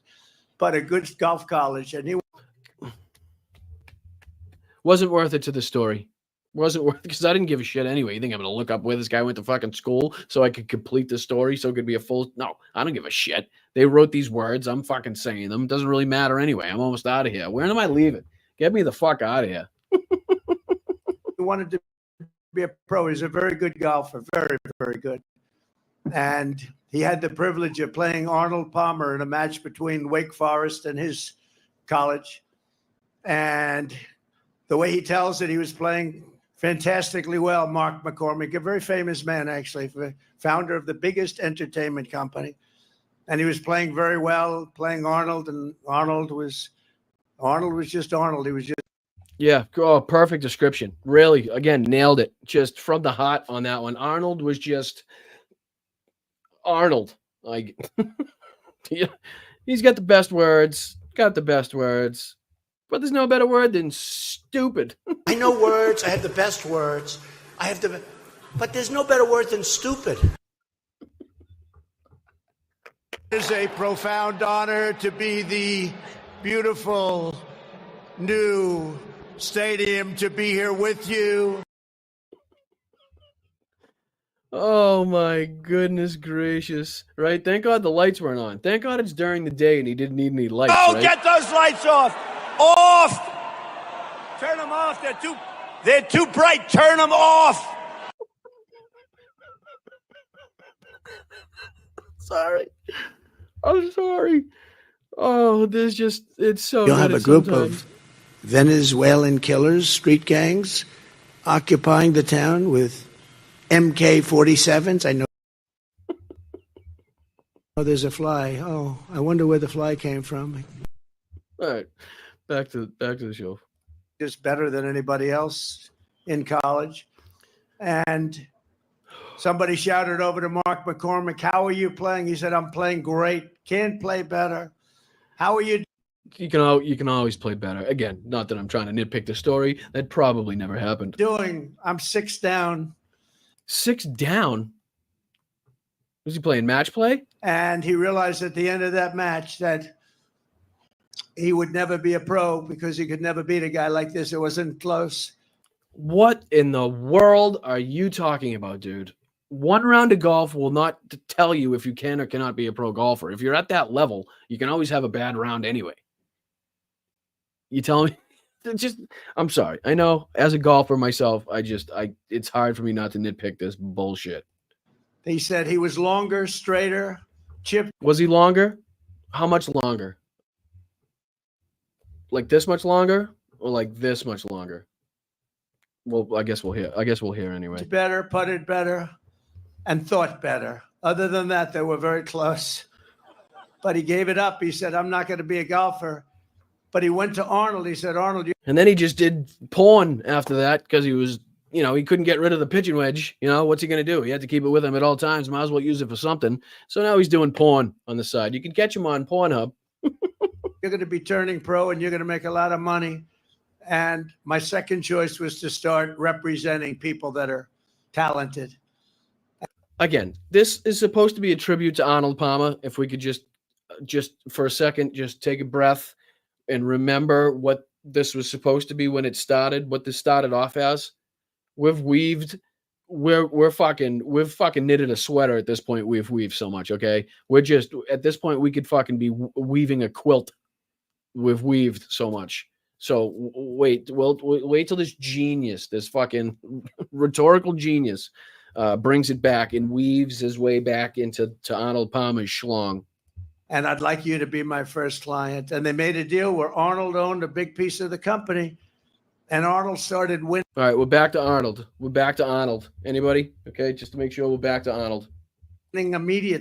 Started winning immediately. Made a lot of money. He did. It was only because I represented him. Nothing changed about his golf game. It's just the fact that I gave him money made him better at golf. Money for him, and Mark McCormick became the agent. And then because of Arnold's success, IMG, which most of you know, it's very, very big now. Hollywood. It is big. We like big things. It's only good if it's big.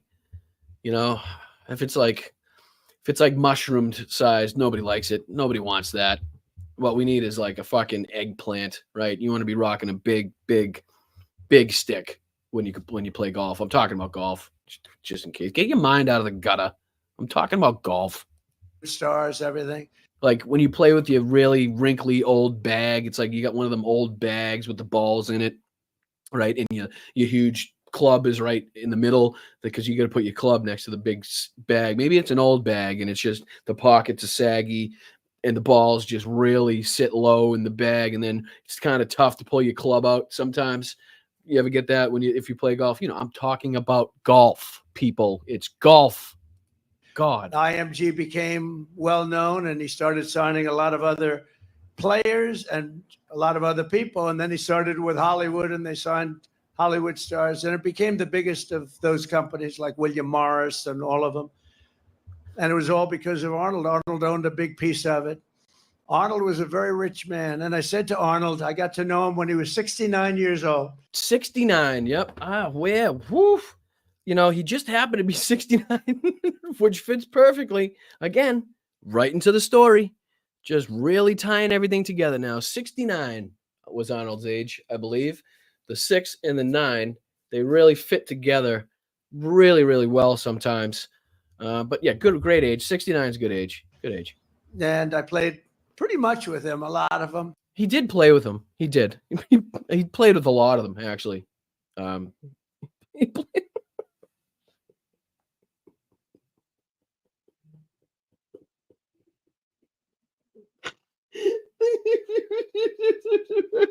Jesus Christ. Oh my God.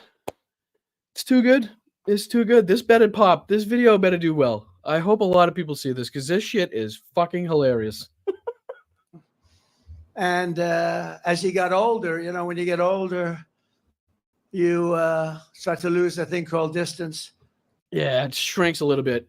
The distance, it just doesn't seem to get as long as easy or as much. You really you almost have to take some extra stuff to get that extra distance for maybe 4 to 6 hours. But if your distance lasts any longer than that, you might want to contact a doctor.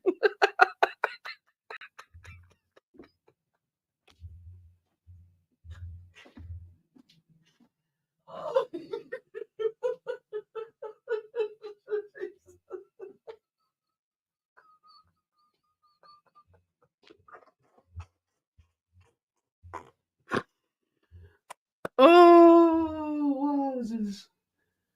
This is good. We're doing good, guys. We're doing well. We're doing well. This is good. This is healthy. And I'm a good golfer. Not like that, but I'm a good golfer. And I felt so good because I was hitting it a little bit longer than Arnold.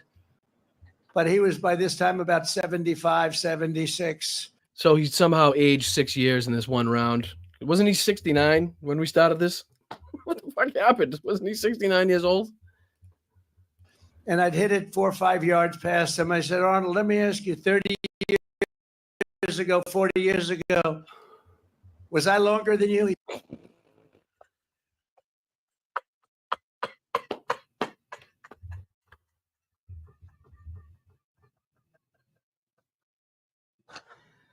Oh my God. I cannot do this. Why is he doing this to me? Why is he doing this to me?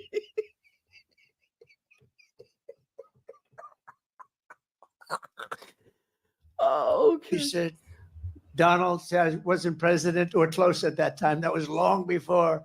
It was. Nobody even fucking could dream about that. Honestly, they would probably burst out into laughter if he even mentioned the fucking thought. I decided to have this fun. So no,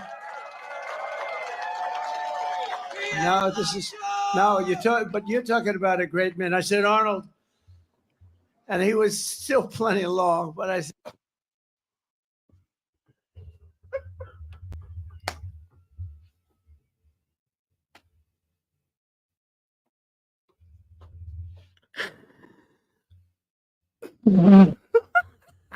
said, Arnold, do you think I was longer than you like I am now 30, 40 years ago? He goes, Donald, let me tell you a little secret.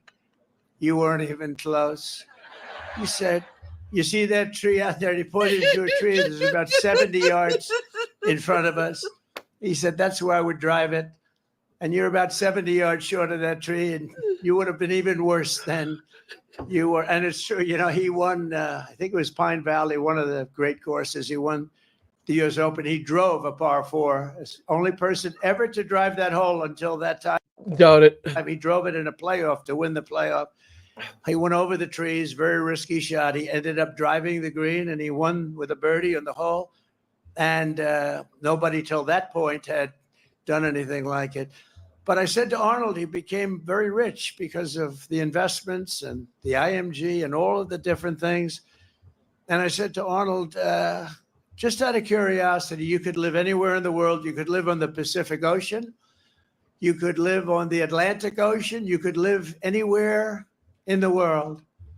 Why did you choose to stay? And part of the beauty is that. Oh, just get to the fucking question, old man. Come on, Gramps. Come on, Gramps. Get to it. Because he made money right away. A lot of times it takes a pro years before they start making the money. It's a very, very difficult sport, actually. But he started right away making money. And you know the first thing he bought? No, tell me, please. Don't go off on another rant. I don't think I can stand it. Was Latrobe Golf Club. And you know the first thing he did? Wow, listen to the cheers on that one. Woo! Almost had to shut the place down. Don, you're supposed to pause for effect, right? Pause so they can cheer. Pause so they can cheer. He took his father from a laborer to make him the course superintendent. How cool is that? And what a sweetheart. What a sweetheart. Donald would have kept him working. Then ultimately his father became the manager of the club. And Arnold was so proud, and his father was good. He said, one thing with my father, nobody's going to steal on me. He said. Okay. All right. Again, ladies and gentlemen, if you're just joining us, this is one of two candidates to be president of the motherfucking United States of America speaking here. Keep that in mind. That, and I said that too. I said, there's something nice. And then I took Arnold when he was quite old, in all fairness. We took a helicopter from where he was in Florida to Doral. I own Doral, which is a great place. And it's got 4 courses. Oh, Jesus. Now he's going to turn it into a fucking infomercial for Doral. Grandpa, you're telling a story. Get the fucking point out. Many championships, many of the best championships were at Doral. And I was building these beautiful, they call them villas, about 88 units in each. Is that what they call them? Each one, hotel villas.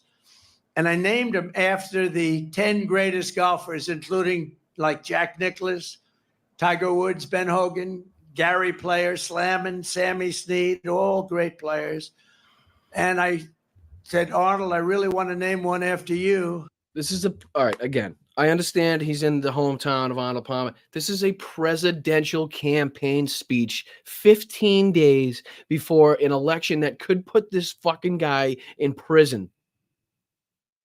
If he doesn't become president, there is a fucking good chance, and I'm not saying he's actually going to spend time in jail, but he's going to get convicted. I don't know what this country's going to do, but he should be locked up in fucking Mar-a-Lago or Doral that he loves so much. His phone should be stripped from him. No internet in the fucking house. You can't leave. Somebody else get your fucking groceries and shit. You stay there. Don't fucking move. Don't talk to nobody. Don't talk to no world leaders. Don't be having fucking meetings or rallies or anything like that. Just sit there and shut the fuck up in this dark room and fucking we'll live our lives without you. Is that part? Thank you. Please, can we do that? We'll put the guards at the door, whatever the fuck he needs. We'll bring him a cheeseburger every couple hours or something like that. Tell him to shut the fuck up if he says anything. Would you like it? He said, I'd love it. I'd be honored to have that.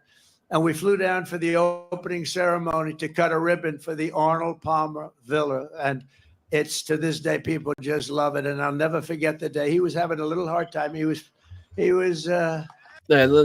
me talk about let me talk about his health issues now. After I tried to tell what I think is a beautiful story that was just a rambling mess of nonsensical fucking bullshit jammed together. Now I'm going to talk about how awful he looked in this as I'm paying my tribute. He's a little older. He hit the 80s. But he was still, when he got up there, he had that magic like nobody had. So you're saying once you hit the 80s is really that's the start of the end? Is that what you're saying? How old are you? How old are you again, Donnie? Got to be close, right? So what you're saying is we shouldn't elect you for another 4 more years because there's no way you could possibly have any mental fucking capacity left at the end of it. Is that what I'm getting? And you know, there were a few golfers that you could say maybe slightly better, a few, not many, but there was nobody that had his magic. Golfing is like, you can't compare. It's tough to compare eras in golf, right? It's like comparing eras in basketball when people say, oh, is it this player now? Is it Steph? Or who's the best? Is it fucking Michael Jordan? It's tough to compare the eras. It really is. It's a totally different game than it was in the 80s and the 90s and the 70s. The clubs that they use, the fucking design of the golf courses, the technology they use now to put where the pin placements are, and they make it so difficult, and man-made sand bunkers and hills and shit like that. It's putting in man-made lakes. It's a lot different than it was when Arnold Palmer first started playing golf. Just the clubs alone, the way they progressed as his career progressed, was incredibly impactful and influential on how the game is played today. He was a thriller. He was unbelievable. He knew how to win, and he knew how to just do whatever it was that electrified a crowd. If I had him here right now with me, oh man, oh geez, you would see the stiff shaft. If he was here, you wouldn't believe how stiff his shaft would be. You want to see a stiff shaft? If he was here, I would show you a stiff shaft. This crowd would be going absolutely crazy. They'd say, Trump, get off the stage. We want Arnold Palmer to speak. Yes, please get off the stage. He would electrify a crowd. And what the fuck is he talking about? Arnold Palmer was a quiet, respectful, just went about his own business. Wasn't a loud brash. He wasn't going to command a fucking audience.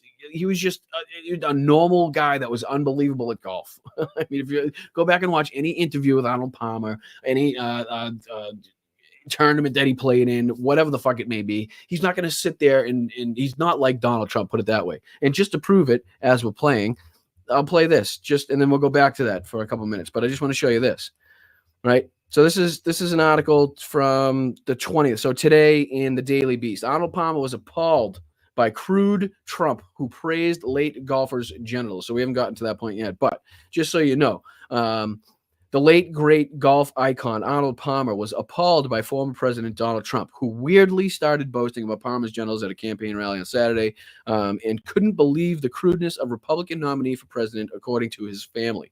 This is talking about how Arnold Palmer felt about Donald Trump in the past, obviously. Let's see here. We'll go to that after, but I just, once the fucking moment happens, but I just want to show you this so you know that when Donald Trump says he was like best friends and pals with Arnold Palmer, what the fuck is actually the real story? So let me do this. Let me do this and this. And he would go for shots that nobody else could do, and they were risky as hell, and sometimes it wouldn't work out, but usually it did with him. He was an incredible man. He was an incredible champion, and he came from Latrobe. And so when I said a couple of days ago, I said, where are we going to be today? They said, sir, we're going to be in Latrobe. I said, do you know what that means? No, sir. What does it mean? I said, that means Arnold Palmer. That all right, great example of a simplistic mind, right? Just that one sentence alone. Let's listen to that again. Listen to that again. What Latrobe means Arnold Palmer. What the fuck does that mean? Like, we know what he's trying to say, right? Like, it would, like, a normal person would be like, oh, Latrobe is the birthplace of Arnold Palmer. Right? Or Latrobe is where Arnold Palmer was born and grew up. That's cool. We can do a little tribute. You don't say Latrobe is Arnold. It's just weird the way he says it. You can tell that he's like, everything has to be in the simplest terms possible for him to understand. Today, they said, sir, we're going to be in Latrobe. I said, do you know what that means? No, sir. What does it mean? I said, that means Arnold Palmer. Right? That means Arnold Palmer. Just weird phrasing of it, right? Because Arnold told me he could be, and I knew he could be. They wanted him everywhere. Just like I wanted to name a villa after him. Everybody wanted him. He could have been in any place he wanted. He could have been anywhere, that bastard. He swung such a big stick, he could have gone anywhere.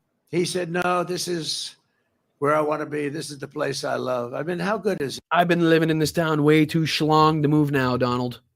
Right? Anybody that lives in a town this schlong and has put this much work into a community for this schlong, really, you don't leave. You just don't up and leave, Donald. So you got to stay. That's right. And he died a very proud owner of this course. And he died a very proud owner of this course, right? English words put together, it kind of makes sense in a certain way, but what the fuck? Who says this shit, right? Like, this is a tribute. He's tinkering with it. I said, Arnold, what are you doing? He said, well, I'm moving the whole 4 yards back. I said, nobody knows the difference, Arnold. And he said, I don't care. I love it. I love this place. He could not get enough of Latrobe. So, you know, I've been here before, and I've told the story before, not in this kind of detail. Yeah, good. It's great. We love the detail. It's just I'm so happy you decided to get so descriptive in this speech, right? We just are so proud that you gave us the content. Because, you know, you have these teleprompters. If I would read it off a teleprompter, it wouldn't be so good, right? And it would be a lot shorter. It wouldn't be as good. Yeah, it would be shorter. You need length. This is what you need. We're here for length and longevity. We need really long things. And I didn't want to do that. I said, when I come here, I'm going to tell them the real story of Arnold. Tell it all. Give it to us all. X-rated and everything, baby. Give it to us. But Arnold Palmer was all man.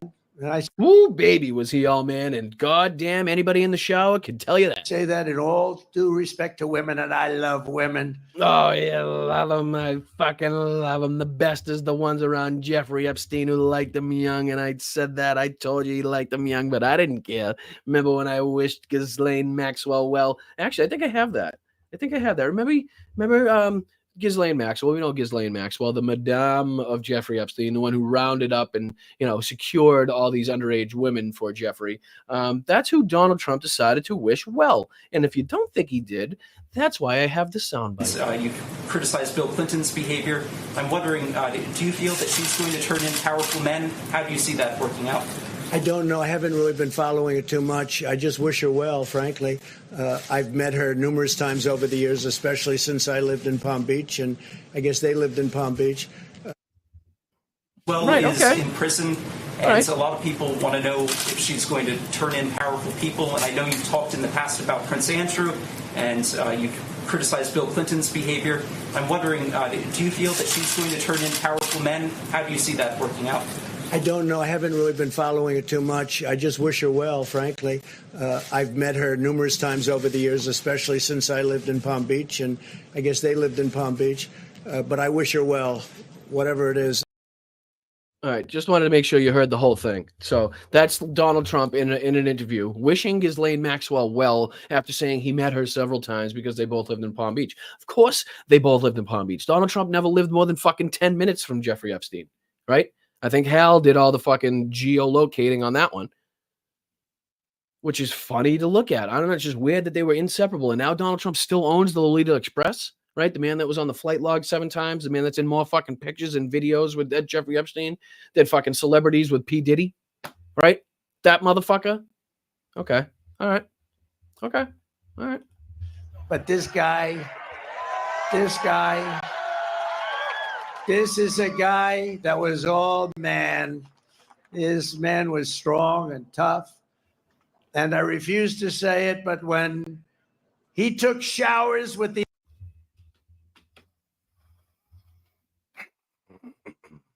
Okay. So the seatbelt, buckle up. Okay, that's tight. Make sure my belt's on.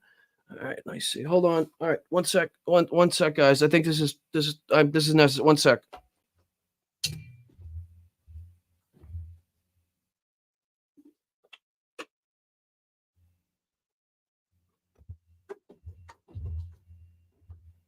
All right. All right. I want to be protected in case I catch any strays, right? I don't want to catch any strays, schlong strays. You never know what those things may be shooting out. Just want to be ready. All right, here we go. Here we go. We're in the shower, folks. We're now in the shower with Arnie Palmer. But watch out, because that thing can fucking, if he swings and turns around, that thing will kill you. All right? You don't want to, nobody showers within 3 stalls of Arnie usually, because if he does a twirl, you're done. Cut you fucking right in half, that thing. You just make sure you got your hat on. Make sure you got your fucking vest on. So you want a little lower body protection. That's good, because you don't want that man swinging. If he puts on a little fucking what's that song? Twist and Shout. Yeah, if he puts on Twist and Shout, we're all done. He's like a fucking helicopter. He'll take off in a second. Luckily, we got a roof on this thing. Otherwise, it'd be up in the air. This thing, he's got lift. This thing's got lift. Let me tell you, he's got lift. All right, here we go. Everybody's ready? All right, we're ready. Here we go. All righty. Oh, geez. I'm kind of scared. I need a vest. I want something. I hope it doesn't hit me in the face. What if it hits me in the face? Ugh, hopefully it doesn't touch my mouth. I don't want it to touch my mouth. Okay, here we go. The other pros, they came out of there, they said, oh my God, that's unbelievable. I had to say it. I had to say it.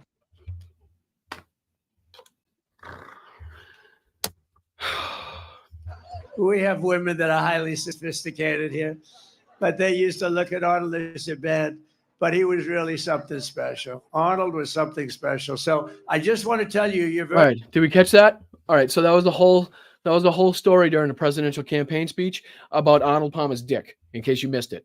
Okay. Did you miss it? Did you guys catch it? I didn't get hit. One more time, though. I'm going to have to run it back. One more time. And I'm sorry for the people on Instagram that just got cut off, but I don't have time nor the inclination to fucking go back on a 3rd time for Instagram. So fuck you, Instagram. Not the people watching, just the platform itself, because it's fucking ridiculous. I got to go. All right. Well, one more time. Hard hats on, people. Hard hats on. Cover your mouth.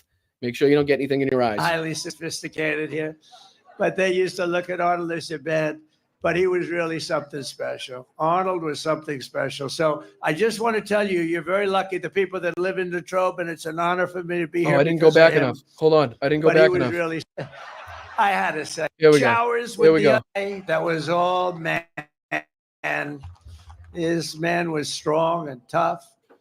And I refuse to say it, but when he took showers with the other pros, they came out of there, they said, oh my God, that's unbelievable. I had to say it. What's he talking? We have women that are highly sophisticated here. Mom, what's he talking about? Why would the guys come out with a wow face? They win and he come out with a wow face. Said he looked like a helicopter in there. You should see him spinning around. It was crazy. He even has a tail rotor. I don't know what that is, but Jesus Christ. Broke the tiles on the floor when he took off his pants. Should have heard the sound when it hit the floor. It was nuts. Fucking thing echoed. Yeah, I'm telling you. Took off his pants. That thing nearly killed his feet.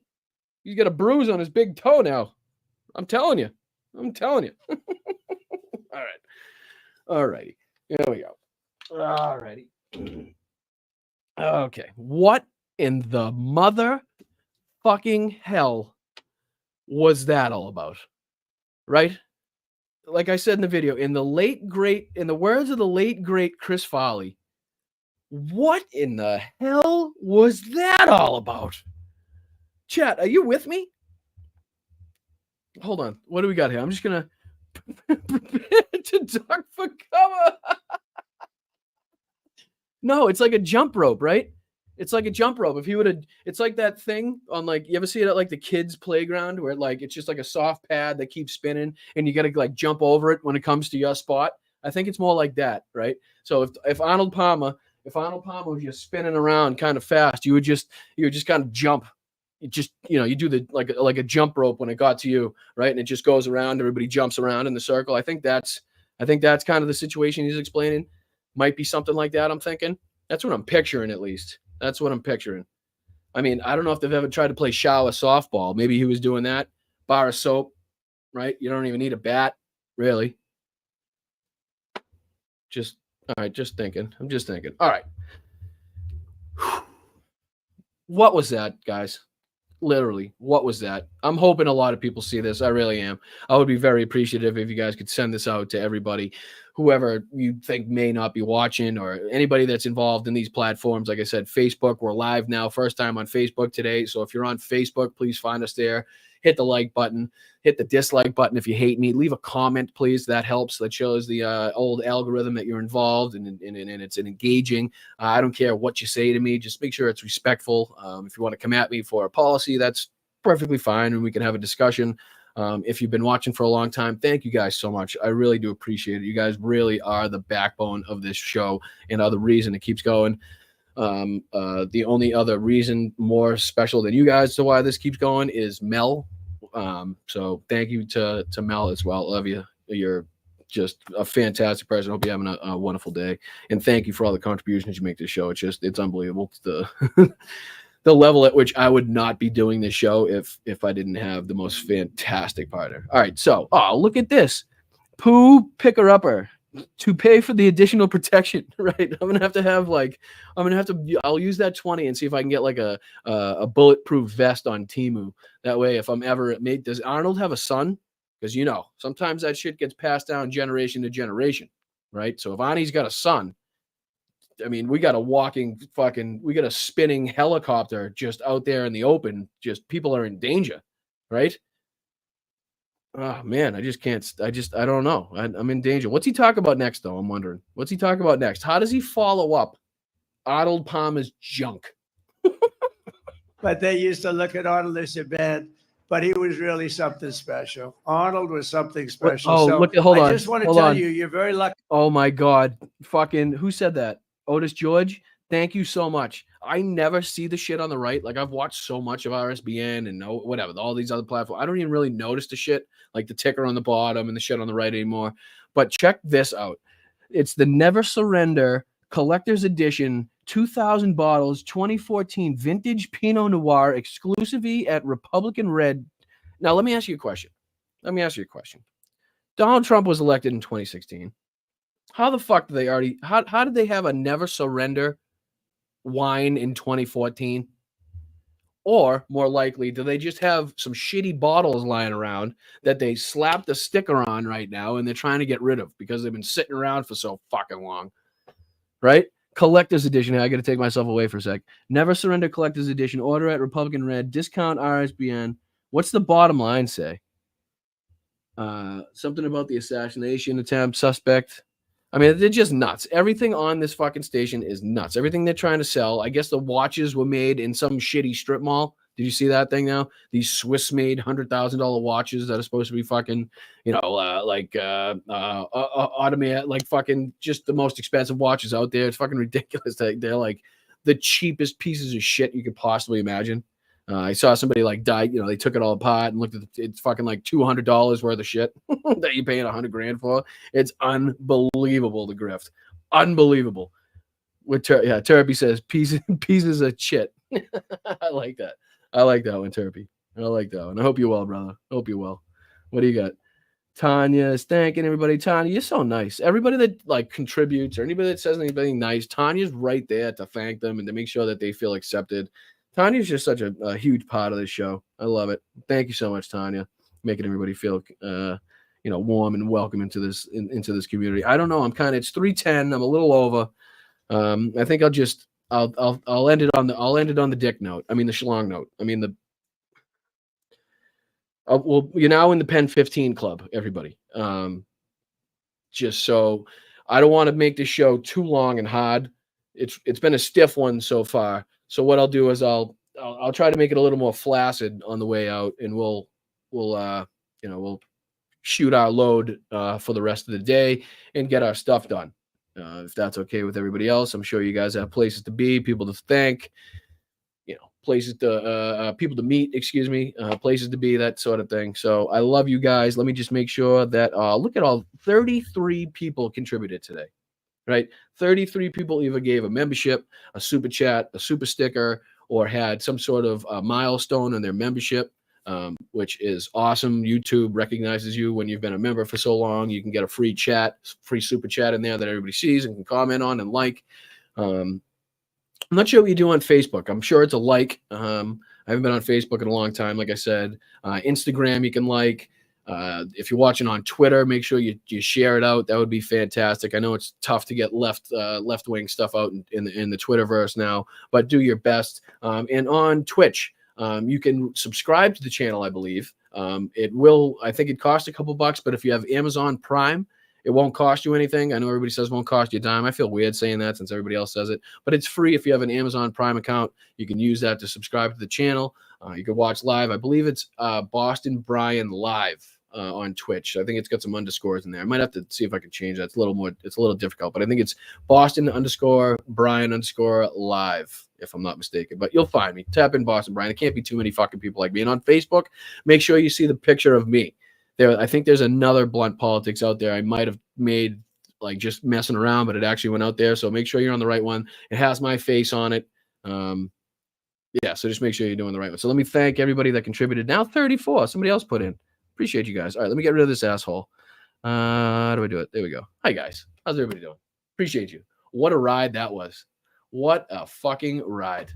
That's a presidential candidate, just to let everybody know. November 5th. Yeah, November 5th, you can get out there and vote. Make sure that thing never gets anywhere near the White House would be fantastic. If you've already voted, please tell me in the chat. That's what I want to know. If you've already voted, tell me that you've already voted and what state you voted in, please. In the chat right now. Let's go. Let's get it going. I know a bunch of you have already voted early, and you're all amazing patriots for doing that. Actual patriots and not fake patriots, not Nazis or Jew haters or anything like that. We don't march around with face masks and fucking chanting, Jews will not replace us type shit. You guys are the actual patriots fighting for actual rights of women, people in the LGBTQIA community, the rights of people of color, immigrants who come over looking for a better life. Not that difficult. Giving vets what they deserve when they come back over, homeless people, making sure that we can fix that problem, child hunger, poverty, giving people jobs and a good life. That's what we're trying to do. That's what we're trying to build here. And that's why we're all going to vote for Kamala Harris in November, right? That's what we're going to do. This is the ticket to winning. And I also just want to say before we get off here, the United States just introduced or announced another $425 million aid package to Ukraine, which we are celebrating. Thank you to the United States government. I know we went a stretch there with kind of leaving Ukraine hanging there because the Republicans and Donald Trump, but we got to get back into it now. And just in case anybody wants to give you the figures and tell you that we've spent $9 trillion on Ukraine, that brings our total up to $174.2 billion now in aid for Ukraine. Okay, so less than $200 billion. I know they're saying 300, 400, just ridiculous numbers, but let's get the facts straight. Okay, I apologize for not spending more time on Ukraine and what's going on there in this episode, but there was too much to go on in this election. We're really close. So believe me, I'm not forgetting about Ukraine. This guy here, I'm not forgetting about you. like I said, we got Zelensky, man, but we're going to make sure that this guy gets everything he needs, everything he deserves, and everything the Ukrainian people need to survive. Other than that, I believe I'll go to the super chat. So, Luis, thank you so much for the first super chat of the day. Boston Brian, remember you can curse. You're not on the radio. God damn it. Every time. Thank you, Luis, though. Every weekend you're here, every show. I recognize you. I see you guys. I promise I do. And I appreciate the support. Sheldon, same thing. Hey, Brian, I'll leave in a few minutes. Oh, yep. Sheldon, if you're listening, if you're watching right now, please leave a comment on the video. Let me know how your granddaughter did. I hope she had a great game. I hope she was hustling. Hope she had fun, most of all. That's the most important thing. So please, yeah. Slacks. Let's go, Slacks, brother. Slacks is my G. Slacks is my G. Love Brian and Mel. Love to all the Bryantologists. Slava Ukraina, USA. Let's fucking go. Thank you, Slacks, for everything that you do. Such a passionate supporter of the channel. Such a passionate supporter of democratic values and making sure that women get the rights that they deserve and making sure that everybody gets what they deserve, right? So thank you, Slacks, so much for being here every single weekend. You're fucking fantastic. Where'd you go? Susan.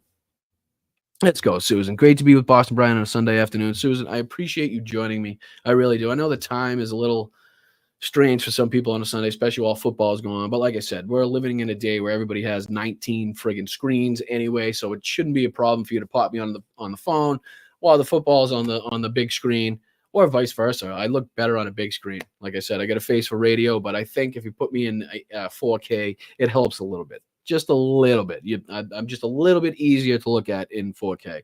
But yes, thank you, Susan, so much for being here. I appreciate you so much. Let's see here.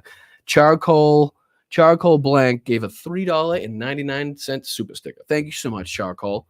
Charcoal Blanc. I wonder what that means. Are you French? You French? Oui, oui. Bonjour.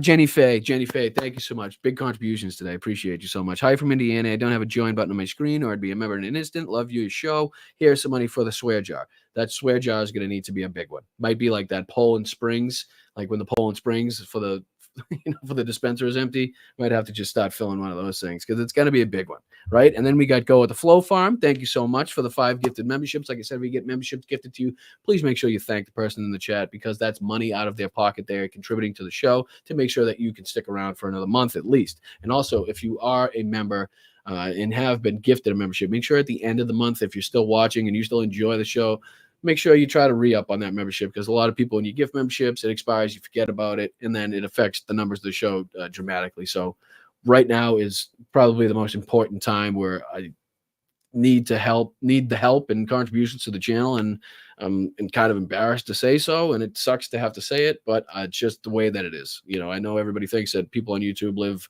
with Lamborghinis and fucking in mansions and shit, but I don't even have 8,000 subscribers yet. So let's slow your roll. Let's come back to reality.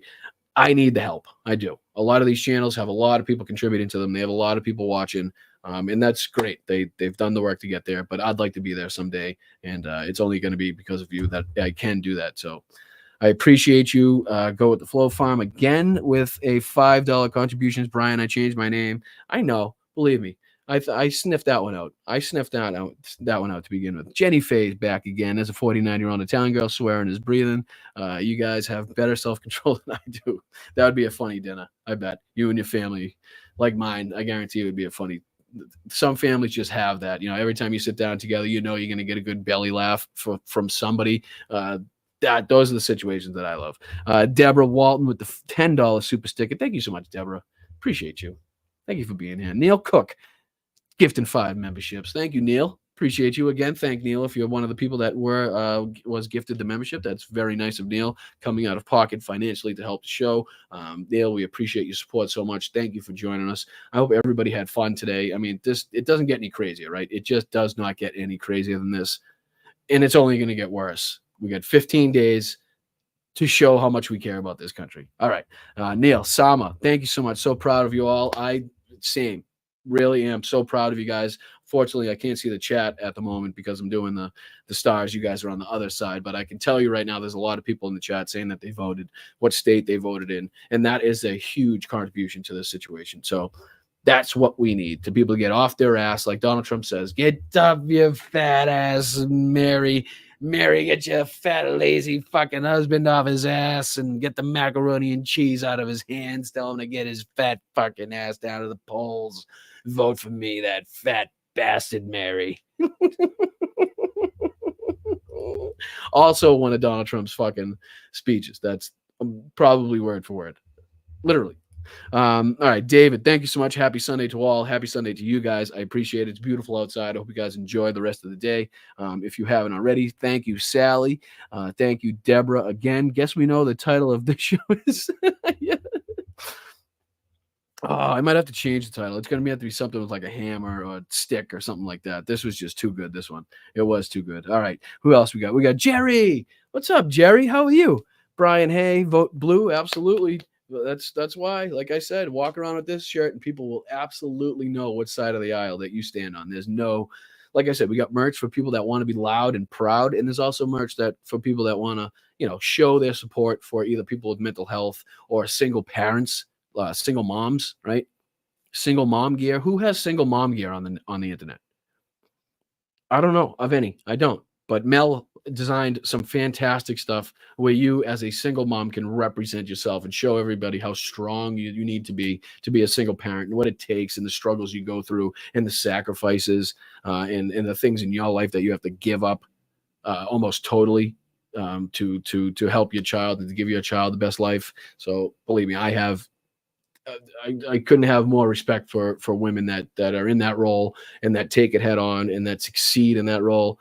Just the most utmost respect for single moms and anybody in that situation, to tell you the truth. So thank you, Jerry. Thank you, Greg, for the $5 super sticker. Thank you, Chewy, for the Chewy 20 memberships.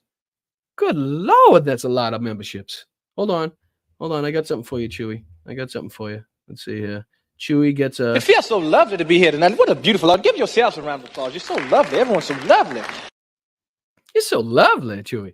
You're so lovely. I got to get something that's like a thank you for everybody that donates like a big amount. You know what I mean? They should get like a bell or a clap or like a horn or something like that. Like a war, like, something good. Something good like that recognizes their contribution. But Chewy, thank you so fucking much. I mean, a huge help to the channel. I can't even explain to you how much, if everybody did, we'd be blowing up big. So Chewy, thank you so much, dude.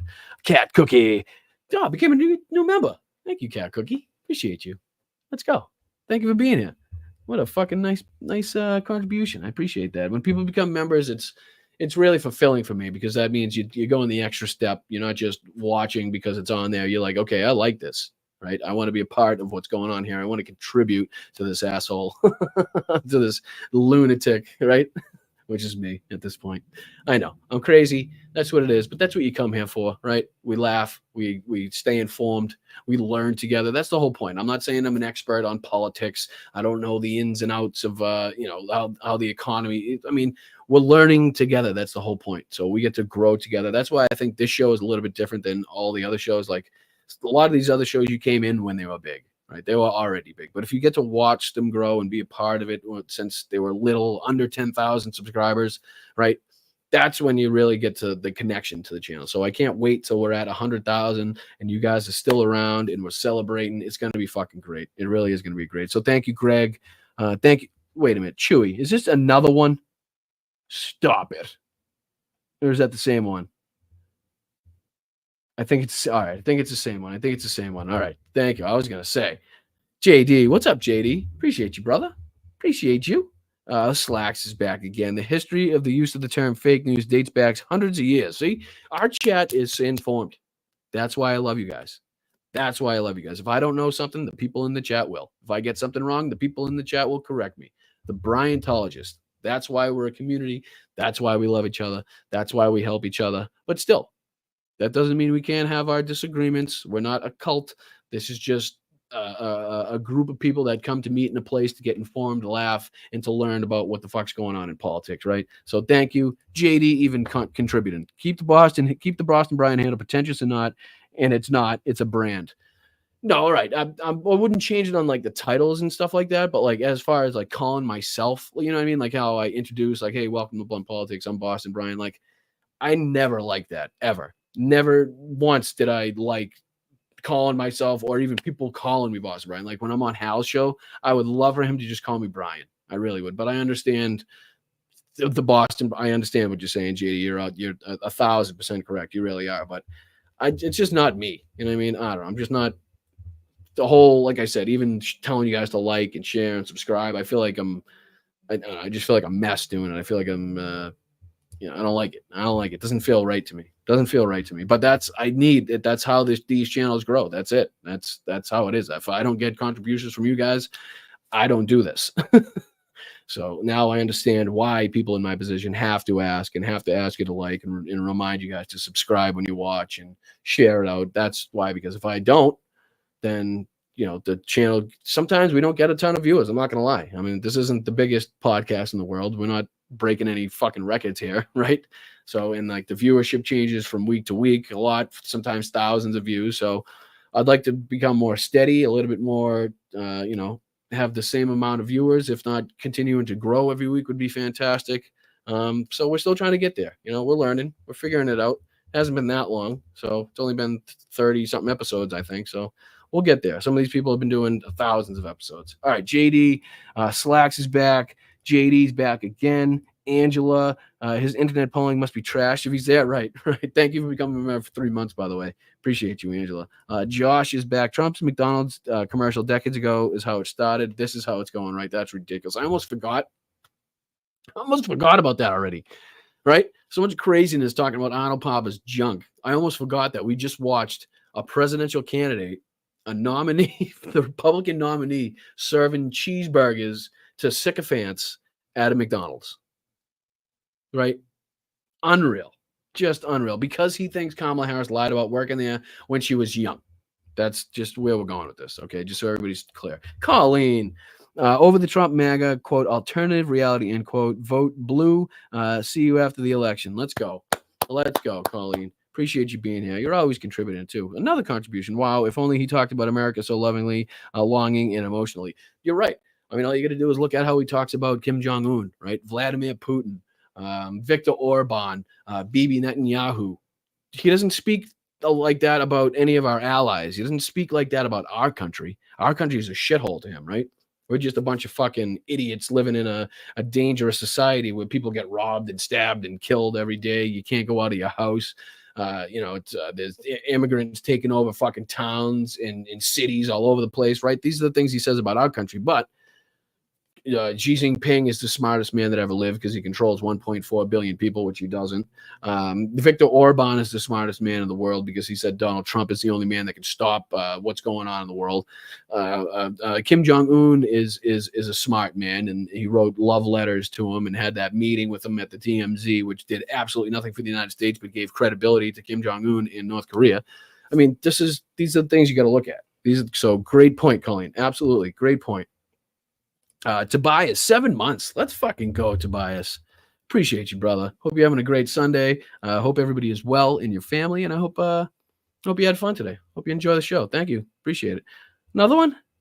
Oh my God, $20 super. Thank you, Tobias. Oh my God, you guys are so fucking generous and nice and just like involved, right? Like that's what you're just involved. It's so nice to see people involved. And I hate to keep saying involved, but that's what it is. A lot of people sit on the sidelines, they have their opinion, but they don't get involved and they don't want to change anything. And that used to be me. And now I'm changing that.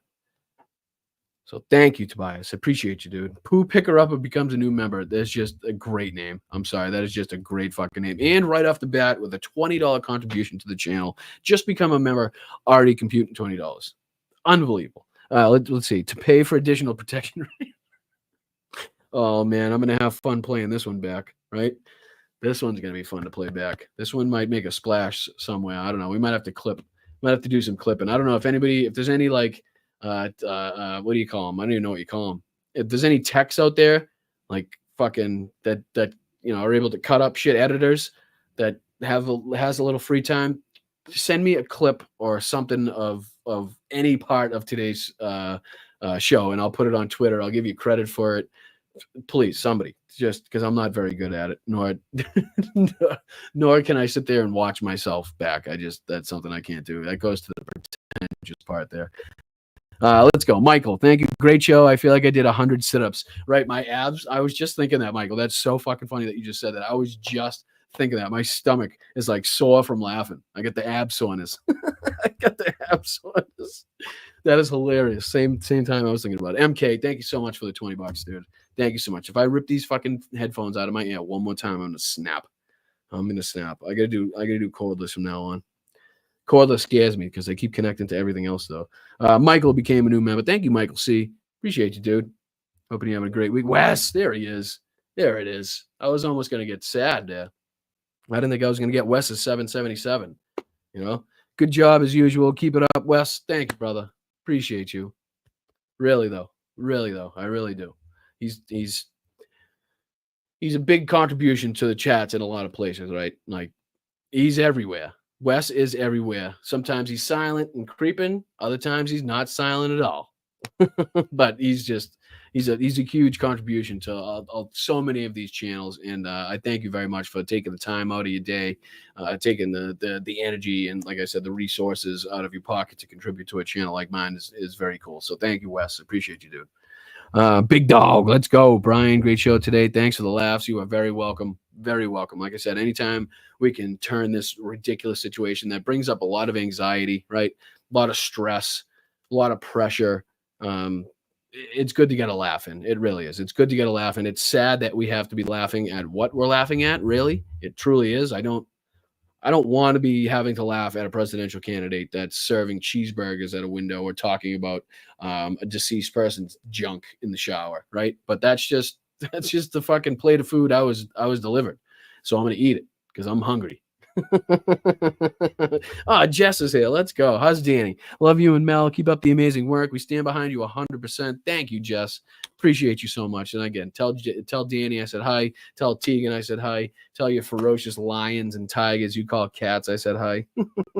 No, they're actually really lovable. They're just enormous. And I think I say that every show. Patrick, thank you so much for the 5. Thanks again, Brian and Mods. Wicked good show today as always. Thank you, Patrick. Appreciate you, dude. Tiffany, Brian, thanks for keeping it real. Voting this week. Let's go. Appreciate you, Tiff. And remember, down the ballot is really important, too. I know we always concentrate on the president. Blue down ballot. Please, right? That's what it's going to take. If we don't have the House, if we don't have the Senate and the presidency, it's going to be a lot harder to get everything done. It's going to be a lot harder to get through anything we need to get through, right? So we need to go blue down ballot to make sure we fill as many seats in as many places as we can. That way we have the best chance possible of passing the initiatives that Kamala Harris and Tim Walz want to pass so that we can help people in this country. So we can not go back to the way Donald Trump used to run this country. That's what we need.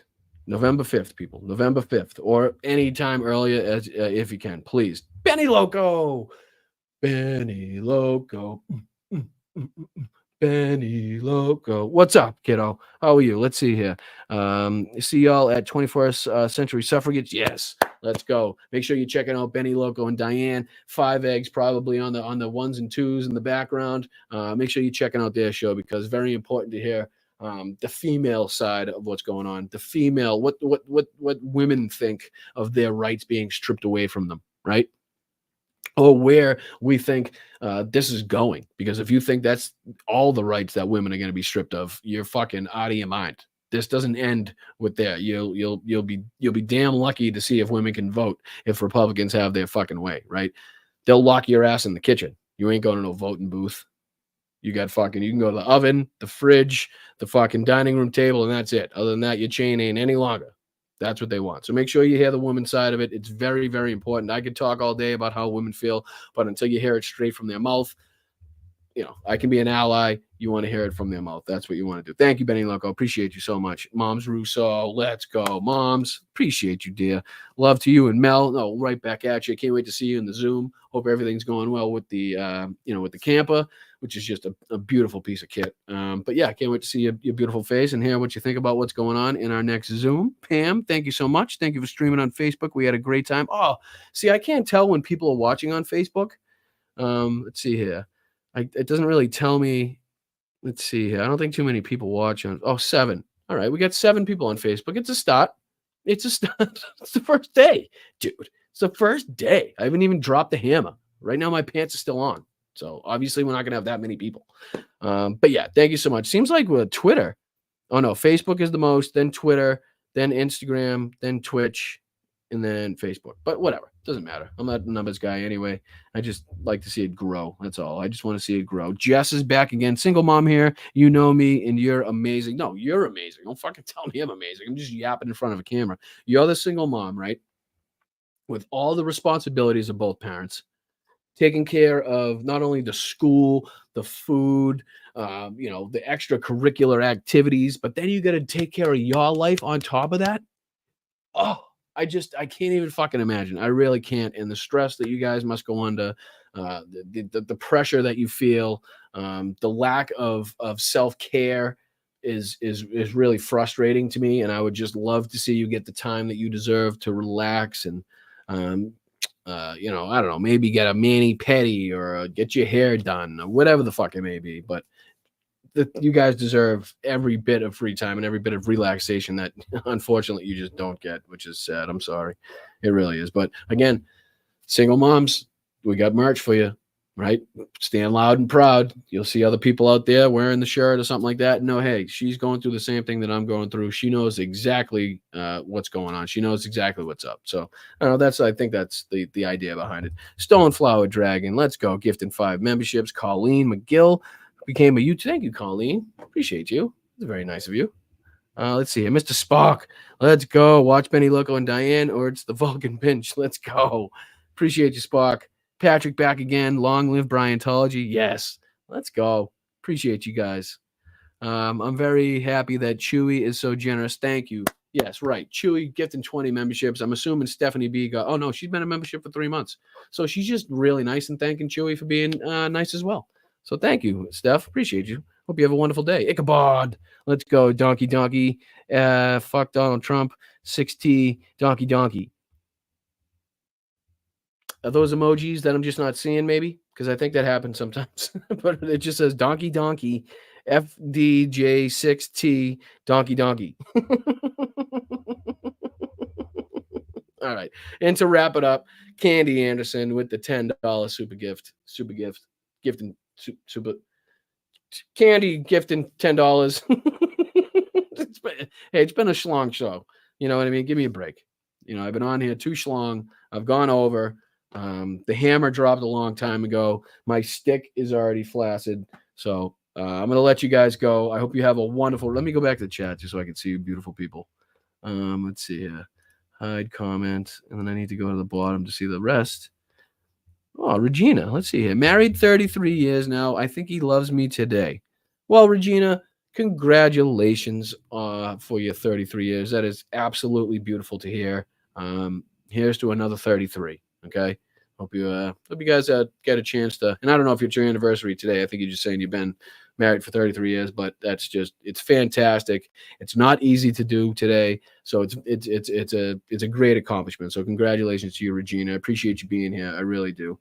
Let's see here. Just gonna pick out a couple comments. Oh, Left Wing Gorilla became a member. Thank you, bud, or ma'am. I'm sorry. I appreciate you. Thank you so much. Let's see here. Pick up a couple comments, then I'll take off for you guys.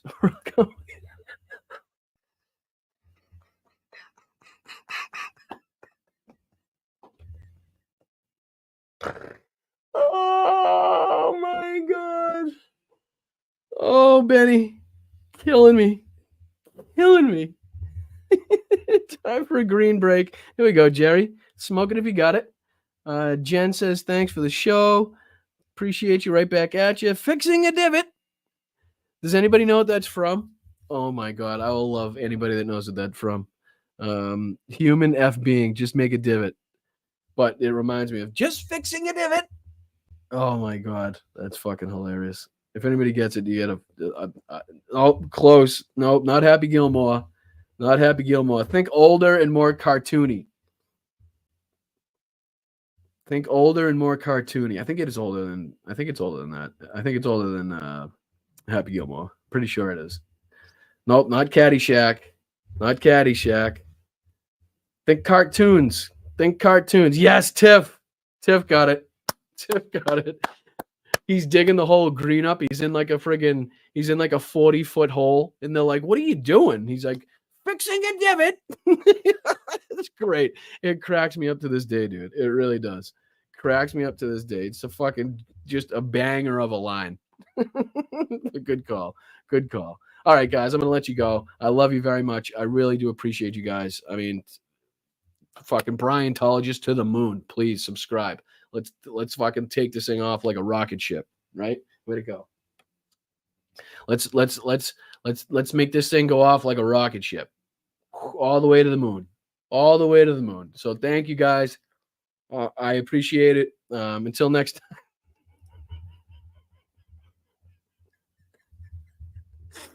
Until next time, have fun rewatching it, honestly, because you're going to have to go back. I'm sure we missed a few things in there.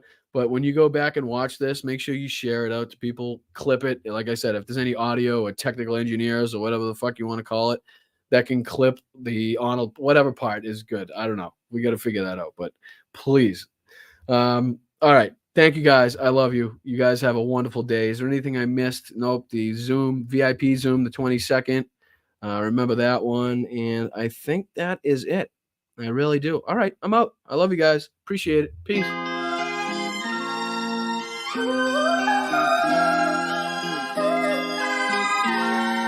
They're just getting acclimated. You know what that means, acclimated?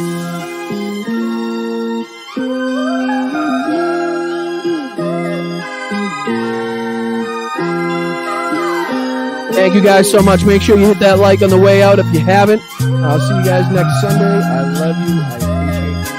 I hope you're doing well. I hope you have a wonderful rest of the weekend.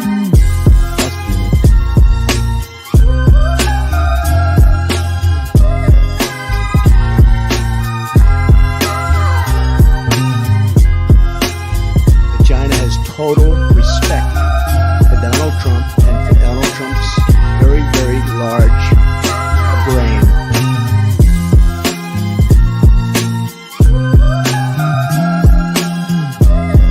Yes, don't forget the Discord, guys. Sir, thank you so much.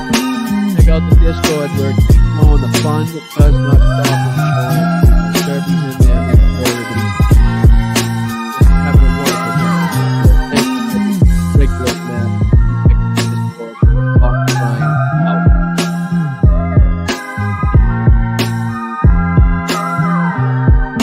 It feels so lovely to be here tonight. What a beautiful. Give yourself a round of applause. You're so lovely. Everyone's so lovely. Gettysburg, what an unbelievable battle that was. The Battle of Gettysburg, what an unbelievable. I mean, it was so much and so interesting and so vicious and horrible and so beautiful in so many different ways. It represented such a big portion of the success of this country. Gettysburg, wow. I go to Gettysburg, Pennsylvania to look and to watch.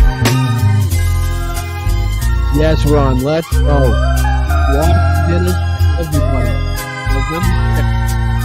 Whatever it's called, Kamala Harris is our next president of the United States of America. Lobster and steak. Let's fucking go.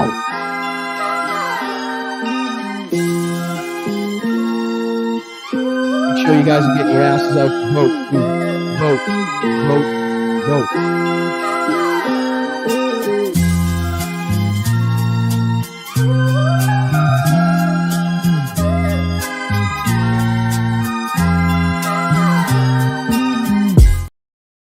Guys, I totally forgot. I totally forgot to wish Madam Vice President Kamala Harris a very happy birthday from Boston Brian, from Bunt Politics, and from the fucking Bryantologist. From all of us to you, happy birthday, Kamala. Thank you so much for what you're doing. Thank you for fighting for our freedom. Thank you for fighting for our protection. I hope you have a wonderful day. And again, thank you so much. Happy birthday. Happy birthday. Happy birthday, Lisa. Lisa, it's your birthday. Later, guys.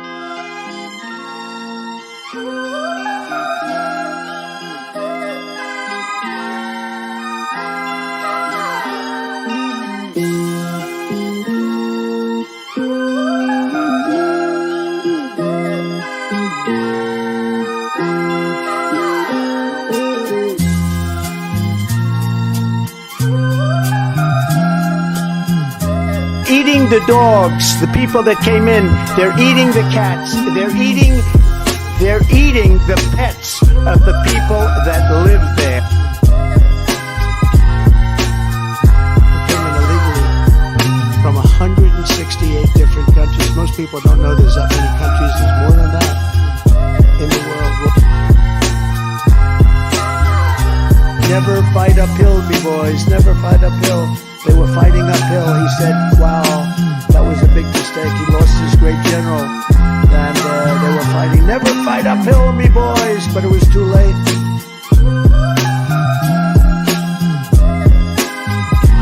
Welcome to our country from the Congo. Where do you live in the Congo? We live in prison. Oh, Army manned the air. It ran the ramparts. It took over the airports. It did everything it had to do. Sit down when you pee like a good little girl. I'm just an average guy who read public documents where the elite said they were going to enslave us and destroy America. And I'm not going to be like yuppie scum and deny the threat to my country. I'm going to fight back. White people are a mortal danger to you and your loved ones. Is there anything worse than white people? Is there anything worse than white people? Man, I ain't falling for no banana in my tailpipe. I'm standing up here bashing the living shit out of Nazis. I'm standing up here bashing the living shit out of Nazis. My superpower is being honest. I will eat my neighbors. I'm standing up here bashing the living shit out of Nazis. I'm here to date your 6-year-old. Dumb fucks. They're the dumbest fucking people on earth. Cacophony. A crescendo. A finale. A coup de grace. How do you lie to the FBI and now you're running for president?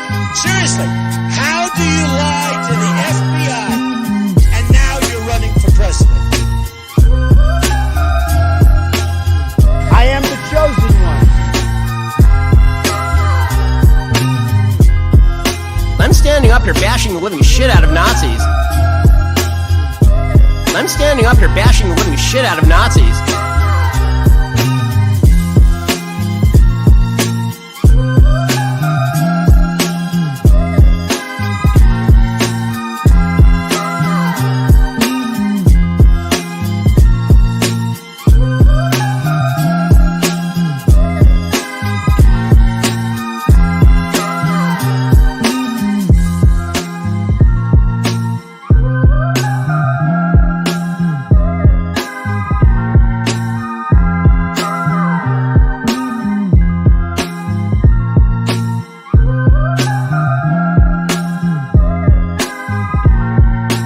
Man, I hope you're right, Wes. I really do.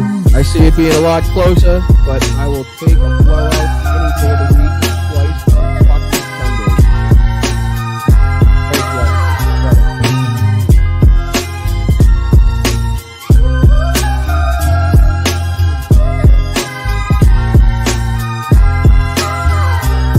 Of course, I understand what fuck Donald Trump means, right?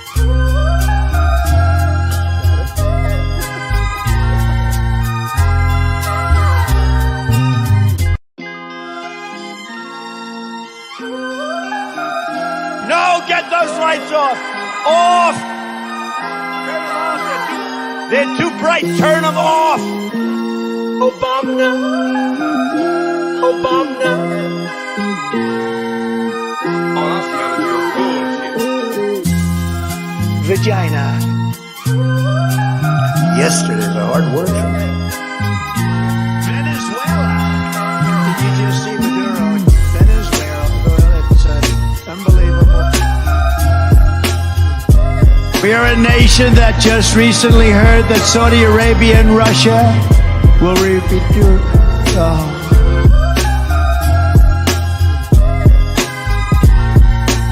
We've endorsed JP, right? J.D. Mandel, and he's doing great. You know what uranium is, right? This thing called nuclear weapons and other things, like lots of things are done with uranium, including some bad things.